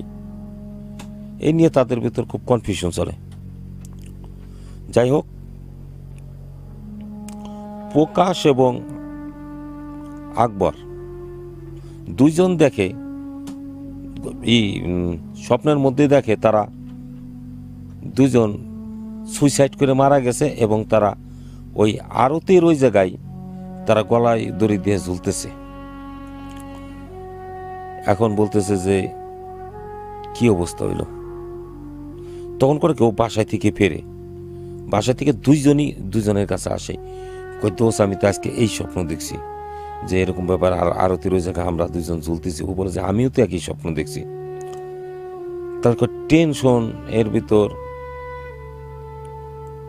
আর একটা বন্ধু ছিল কিন্তু সে কিছুই দেখে নাই। তারপরে হঠাৎ করে একদিন মানে অপ্রত্যাশিতভাবে ওই হিন্দু ছেলে যে প্রকাশ, ও গলায় দড়ি দিয়ে মারা যায়। এরপর স্বাভাবিক নিয়মে সবাই চিন্তা করে যে একই জায়গায় মারা গেল, কারণটা কি। আবার কিছুদিন পর দ্বিতীয় যে বন্ধুটা ছিল আকবর, সে একই স্থানে মারা যায় গলায় দড়ি দিয়ে। তখন আর একজন যে বন্ধু ছিল তারে জিজ্ঞেস করলো আসল কথা কি হয়েছে, তোমরা 3 বন্ধু যে একসাথেই করলে, তোমার কি স্বপ্নে টপ্নে এগুলো কোনো কিছু দেখায় নাই? বলে যে না, আমি কোনো কিছু দেখিনি। তারা বললো যে আসল কথা, সত্য কথা তোমরা বলো তো, তুমি বলো, তোমার মুখ থেকে আমরা শুনতে চাই। কয়েকদিন আরতির কাছে বিভিন্ন সময় তারা ওই ছেলেটা মানে যে প্রেমের প্রস্তাব দিত সে প্রত্যাখ্যান করতে, বলতে যে আমি বিয়ে করবো, কোনো কিছুতে রাজি হয় না। তারপরে ওরা 2 জন রাত্রে একটা কুমতলব করে ওর বাড়ির পাশ থেকে বেড়াঘর তো কোনো রকম পুষলে এই শ্মশানের ওই জায়গা আসার পরে তারপরে ওরা 2 বন্ধু মানে যে একটা অনৈতিক কাজ করার পর আর সাথে যে ছিল সে অনেক বাধা দিছে, বলে যে না তোর এই কাজ করতে পারবি না, যাক ওর সাথে হলে পারে। তারপরে ওই রাত্রেই ওই আরতি সুইসাইড করে। সুইসাইড করার পরে এখন বলতেছে 2 জন তো গেল, বললো যে ওই জায়গার যে হুজুর ছিল সে বললো যে এরকম অবস্থা, হুজুর আমি এখন কি করতে পারি? কয় না, তুমি যখন পাপের কাজে লিপ্ত ছিলে না, ইনশাল্লাহ তোমার কিছু হবে না, তারপর আমি তোমার পানি পরে দিতেছি, সব দিতেছি, তুমি তোমার স্বাভাবিক জীবনে এবং কাজ বাজ করে ইনকাম করে খাওয়ার চেষ্টা করো। বলে যে হ্যাঁ হুজুর ঠিক আছে। এই ছিল অপূর্ব ভাই আমার 3য় ঘটনা। অলরাইট, আমরা 4র্থ ঘটনায় যাব, বাট তার আগে দেখছি অনেকেই রয়েছেন, যেমনটা তাসরিন আছেন আমাদের সাথে, এবং একটা কথা বলছিলেন যে তাদের এলাকাতে ব্রাহ্মণবাড়িয়াতে পারিবারিক যে কবরস্থান, সেই পারিবারিক কবরস্থান থেকে মোটামুটি প্রায় সময় যিনিদের দেখতে পান সেটা হচ্ছে যে 1টা বা 2টা কবর থেকে ধোঁয়া উঠতে। এইটা হয় অনেক সময়, কিন্তু এরকম ঘটনা আমরা বিভিন্ন জায়গায় এর আগেও দেখেছি যে কবরস্থান থেকে ধোঁয়া উঠছে। আমরা সবাই জানি যারা আমরা মুসলিম, তো সেই রিলিজিয়ন যে কবরের রাজা বা অনেক কিছুই কিন্তু থাকে। সো সেটাই বিস্তারিত ব্যাখ্যায় আমরা না যাই, বাট এরকম বেশ কিছু স্টোরি যদি আপনার থেকে থাকে প্লিজ আপনি আসেন আগামী পর্বে আপনার ঘটনাগুলো বলতে। মোবাইলের SMS অপশনে যে টাইপ করবেন RBS, তারপর আপনার নাম, লোকেশন অ্যান্ড প্রফেশন লিখে পাঠিয়ে দিবেন 26969 নাম্বারে। মিংসু লিখছেন, দেখছেন আমাদেরকে এই মুহূর্তে খাগড়াছড়ি থেকে, এবং তার কাছে বেশ ভালো লাগে, কোনো এপিসোডে তিনি মিস করেন না। তো এই ব্যাপারগুলো আমাদেরকে খুব পরিমাণে ইন্সপায়ার করে। আপনি পাহাড়ে থাকেন, সমতলে থাকেন, যেখানেই থাকেন না কেন, দিন শেষে আপনি একজন বাংলাদেশি, বাংলা ভাষাভাষী আমার একটা বন্ধু। তো এই বন্ধুর সঙ্গে হয়তো বা কখনো আমার দেখা হয় নাই, এই বন্ধুকে আমি হয়তো বা কখনো দেখিনি, বাট এই বন্ধুটা হয়তো আমাকে চেনে। সো এইটা জেনে খুব ভালো লাগে। সেটা যখন যেখানেই যাই না কেন, পাহাড়ে যাই বা সমুদ্রে যেখানেই যাই না কেন, সো এরকম বন্ধুদের সাথে যখন দেখা হয়ে যায় ভালো লাগাটা অনেক অনেক অনেক গুণ বেড়ে যায়। এনিওয়েজ, আমরা মাসুদ ভাইয়ের কাছ থেকে কয়টা গল্প শুনবো মাসুদ ভাই?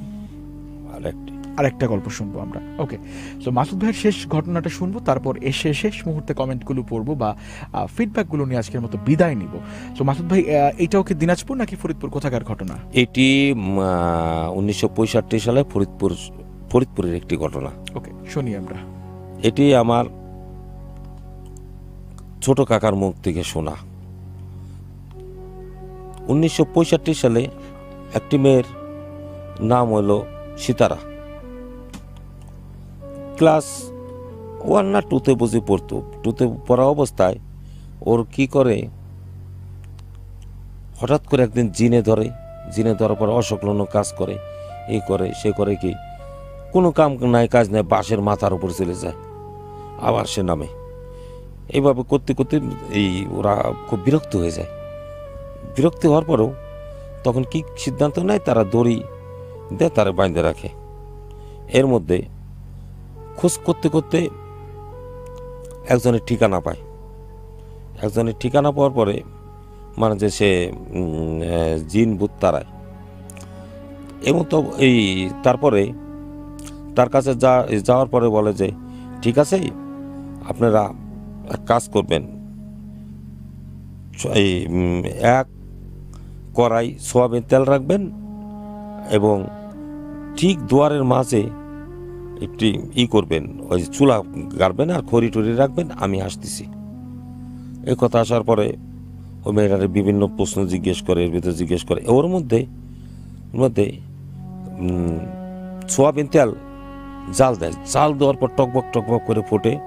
তখন ওই মেয়েটা বলতেছে যে এই আমার আমার পুরায়েন না এরকম এরকম কথা বলতেছে। বলছে পুরাবো না মানে?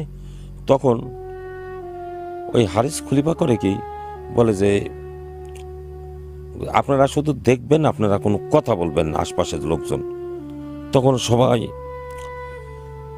দর্শকের মতো তারা দেখতেছে, দেখা অবস্থায় করে কি যখন ফুল মানে যে বয়েলে গেছে তখন করে কি 2 হাত দিয়ে ওই তেলটা উঠে ওই মেয়েটার মাথার উপর দেয়। খালি বলেছে যে যা যা বলার সাথে সাথে কিছুক্ষণ পর নারকেল গাছের একটা ডাল, কাঁচা ডাল ভাঙ্গে পড়ে। তখন তারা বলতেছে যে এরকম ব্যাপার, ওই যে গাছের ডাল যখন ভাঙছে আমি ওকে ধ্বংস করে দিছি, আপনাদের কোনো টেনশন নাই, আগামীকাল এই যদি কোনো সমস্যা হয় তাহলে আপনারা আমার জানাবেন। যাই হোক, ওই রাত্রে ওই মেয়েটা ঘুমাইছে। ঘুমানোর পর পরের দিন সকালে সে একই কাণ্ড সেই করতেছে। এই করার পরে তখন তারা খবর দেয় যে আপনি ই করলেন, কালকে রাত্রে তো ভালো ছিল, আবার তো সেরকম হয়ে গেছে, আবার সে গাছের মাথার উপর চলে যায়, সব কিছু সে কোনো অবস্থাতে কোনো ঠিকঠাক রাখতে পারতেছে না। বললো যে ঠিক আছে, আমি এখন তাবিজ দিয়ে দিতেছি, আপনি এটা লাগান। বলার পরে তাবিজ দেয়। রাতটা মোটামুটি স্বাভাবিক থাকলেও মানে তো ভোর রাতের দিকে আবার চিৎকার শুরু করে, চেঁচামেচি শুরু করে, বিশাল আম গাছের মাথায় চলে যায় করে। তখন বললো যে আমার দ্বারা তো সম্ভব না, তাহলে তোমরা এক কাজ করো, আমি একটা ঠিকানা দিতেছি, ফরিদপুর শামসুল আলম মাদ্রাসা, সম্ভবত তৎকালীন সময়ে গঠন হয়েছে, মৌলানা আলীর কাছে গেছে। তখন মৌলানা আলিম বলছে যে আপনারা ওই ট্যাপা খোলা লেক পারে একটা মসজিদ আছে, ওখান থেকে যে মুয়াজ্জিন ও খুব ভালো এই কাজ করতে পারে, সুতরাং ওরে আপনি নিয়ে যান। নিয়ে যাওয়ার পরে দেখার পরে সে বলতেছে যে রোগীর অবস্থা তো খারাপ, সব কিছুই করা, বিভিন্ন তপস্যা করে দেখলো যে, বলল যে আগামীকাল আমি পারবো, আমার সাথে যারা পালিত জিন আছে তারা আমাকে বলছে, সুতরাং আপনি কালকে 1 বাটি গরুর মাংস, রুটি এগুলো রাখবেন। বলতেছে আমার জন্য না, ওই ইসির উপরে ওই বাসচপের ওই জায়গা রাখে আমি আসার পর রাখবো। তারপরে রাখে। বলতেছে তুই যে যাবি, কিভাবে যাবি? বললো যে আমি মোটা একটা বাঁশ ভাঙে যাব। এই কথা বলার পর সে করছে কি সত্যিকারের তো মোটা বাঁশ করছে। তার বললো যে ঠিক আছে, আমি তো কোনো হাদিয়া টাদিয়া নিয়ে নেই, তাহলে আমি যাই। যাওয়ার অবস্থায় তখন দেখে তার পিছন থেকে পুরো সাইকেলটা টাইনে ধরতেছে। সে বলতেছে যে তুই যতই শক্তিশালী আমার সাথে পারবি না। বলতেছে কেন পারবো না? তুই সাইরে দে, আমারে সাইরে দে। এই কথা বলার পর উনি বিভিন্ন দোয়া দরুদ করার পর তারপর দেখেছে সাইকেল স্বাভাবিক। তখন রাত্রি বাজে 2টা বাজে।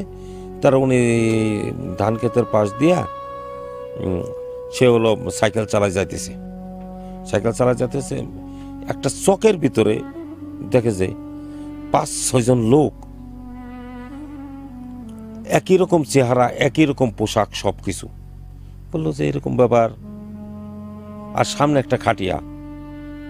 বললো যে হুজুর, বললো যে আপনাদের বাড়ি কোথায়?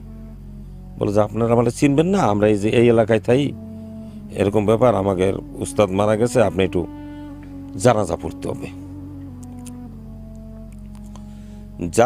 হবে। এমন অবস্থায় জানাজা পড়ার পর তারা কিছু টাকা পয়সার সাথে সে নেয় না। আস্তে আস্তে সে করে কি একটি ধানের যে স্যালো মেশিন, ওই জায়গা যায়। যাওয়ার পরে বলতেছে তুমি খুব শক্তিশালী লোক, যাই হোক তুমি ভালো কাজ করছো, ছোট্ট একটা মেয়েরে মুক্তি দিছো, তোমার ধন্যবাদ। আমরা ওই জাতির, কিন্তু যে ধরছিল সে একটা বেয়াদব। বলে যে তোমার কাছে কৃতজ্ঞতা জানার জন্য আমি আসলাম। তারপরে করে কি সাইকেলটা রাখে করে কি উনি ঘুমায় ওই মেশিন ঘরে। ঘুমানোর পরে ঘুম ভাঙার পরে দেখা যায় গতকাল যেগুলো সব শুকনা ছিল সব কিছু মানে যে সব কিছু পানিতে টইটুম্বুর করতেছে। ঘুমে থেকে উইটে দেখে যে এরকম ব্যাপার, তার সাইকেলটা নাই। আস্তে আস্তে সে বাড়ির দিক যায়, বাড়ির দিক যাওয়ার পরে বলে যে এই আপনি এতদিন কোথায় ছিলেন? বললো যে এতদিন মানে কয় কালকে রাত্রে আমি সাইকেল নিয়ে ঘুমাইছি, ঘুমানোর পরে একটা মেয়ের জিন্স ছাড়াই আইছি, কিন্তু সে কিন্তু কোনোরকম ভাবে আসলাম, আমি তো আর 24 ঘন্টা আগে 24 ঘন্টা পরে আসলাম। কয় কি বলো তুমি? এই তুমি ঘটনা বলতেছো, তুমি 6 মাস আগে থেকে নিখোঁজ, শুধুমাত্র তোমার সাইকেলটা পাওয়া যায়, এই যে তোমার সাইকেল। যাই হোক, সে এটা খুব চরমভাবে আশ্চর্য হয়। আশ্চর্য হওয়ার পরে যাই হোক, তারপরে একজন তার কাছে রোকায়া করে সব কিছু ঠিকঠাক হয়। এই ছিল অপূর্ব ভাই আমার সর্বশেষ ঘটনা। So thank you so much. এবং মাসুদ ভাইয়ের কাছ থেকে তার শেষ ঘটনাটা শুনলাম। ভালো থাকুন মাসুদ ভাই। এবং একই সঙ্গে আপনাকেও যেটা বলবো সেটা হচ্ছে বাড়ি ফেরার তাড়া এবং বাড়ি ফেরার পালা। খুব চমৎকার একটা সময় কাটলো। এবং একই সঙ্গে যেটা বলছিলাম যে ক্যামেরার ওপাশে কিন্তু নির্ঝর, সঞ্জয়, ক্যামেরার সামনে অপূর্ব বা মাইক্রোফোনের সামনে অপূর্ব। তো আমরা সবাই মিলে একটা চেষ্টাই করছিলাম যে একটা চমৎকার এপিসোড আপনাকে উপহার দেওয়ার জন্য। আশা করি ভালো লেগেছে। যদি ভালো না লাগে সেই ফিডব্যাকটাও কিন্তু আমাদেরকে জানাতে ভুলবেন না। চাইলে আমার যে পেজ রয়েছে কিংবা জাগো এফএমের যে পেজ রয়েছে, তো দুটো পেজেই কিন্তু আপনি এনি টাইম আপনি আমাদেরকে ইনবক্স করতে পারবেন এবং আপনার সেই ফিডব্যাকটা জানাতে পারবেন। সো আই হোপ আগামী এপিসোডে আপনি আপনার ঘটনাগুলো নিয়ে আসবেন। শেষ মুহূর্তে অনেকেই ছিলেন আমাদের সাথে, যেমনটা দেখছিলাম বিথি ছিলেন, দেখতে পাচ্ছিলাম তিনি যুক্ত ছিলেন। আরিয়ান নাহার জয়েন করেছিলেন আমাদের সাথে। মাহবুবা ছিলেন আমাদের সাথে। আফরোজা ছিলেন, দেখতে পাচ্ছিলাম। Thank you so much. Shimul সহ আরও বেশ কিছু বন্ধুকে দেখছিলাম যে লাস্ট মোমেন্টে ফেসবুকে ছিলেন যুক্ত। SMS প্যানেলে অনেকগুলো বন্ধু ছিলেন। শেষ মুহূর্তে শুধু এতটুকুই বলবো, আসছে পর্ব, আগামী পর্বতে আমরা চাই যে আপনি আসুন এবং আপনার ঘটনাগুলো বলুন। মোবাইলের SMS অপশনে যে টাইপ করতে হবে RBS, যদি নেক্সট এপিসোডে আপনি বা তুমি আসতে চাও, তারপর তোমার নাম, লোকেশন, প্রফেশন লিখে পাঠিয়ে দিও 26969 নাম্বারে। আজকের মতো বিদায় নিচ্ছে অপূর্ব। ভালো থাকো, সুস্থ থাকো, শুভরাত্রি, আল্লাহ হাফেজ, সালাম আলাইকুম।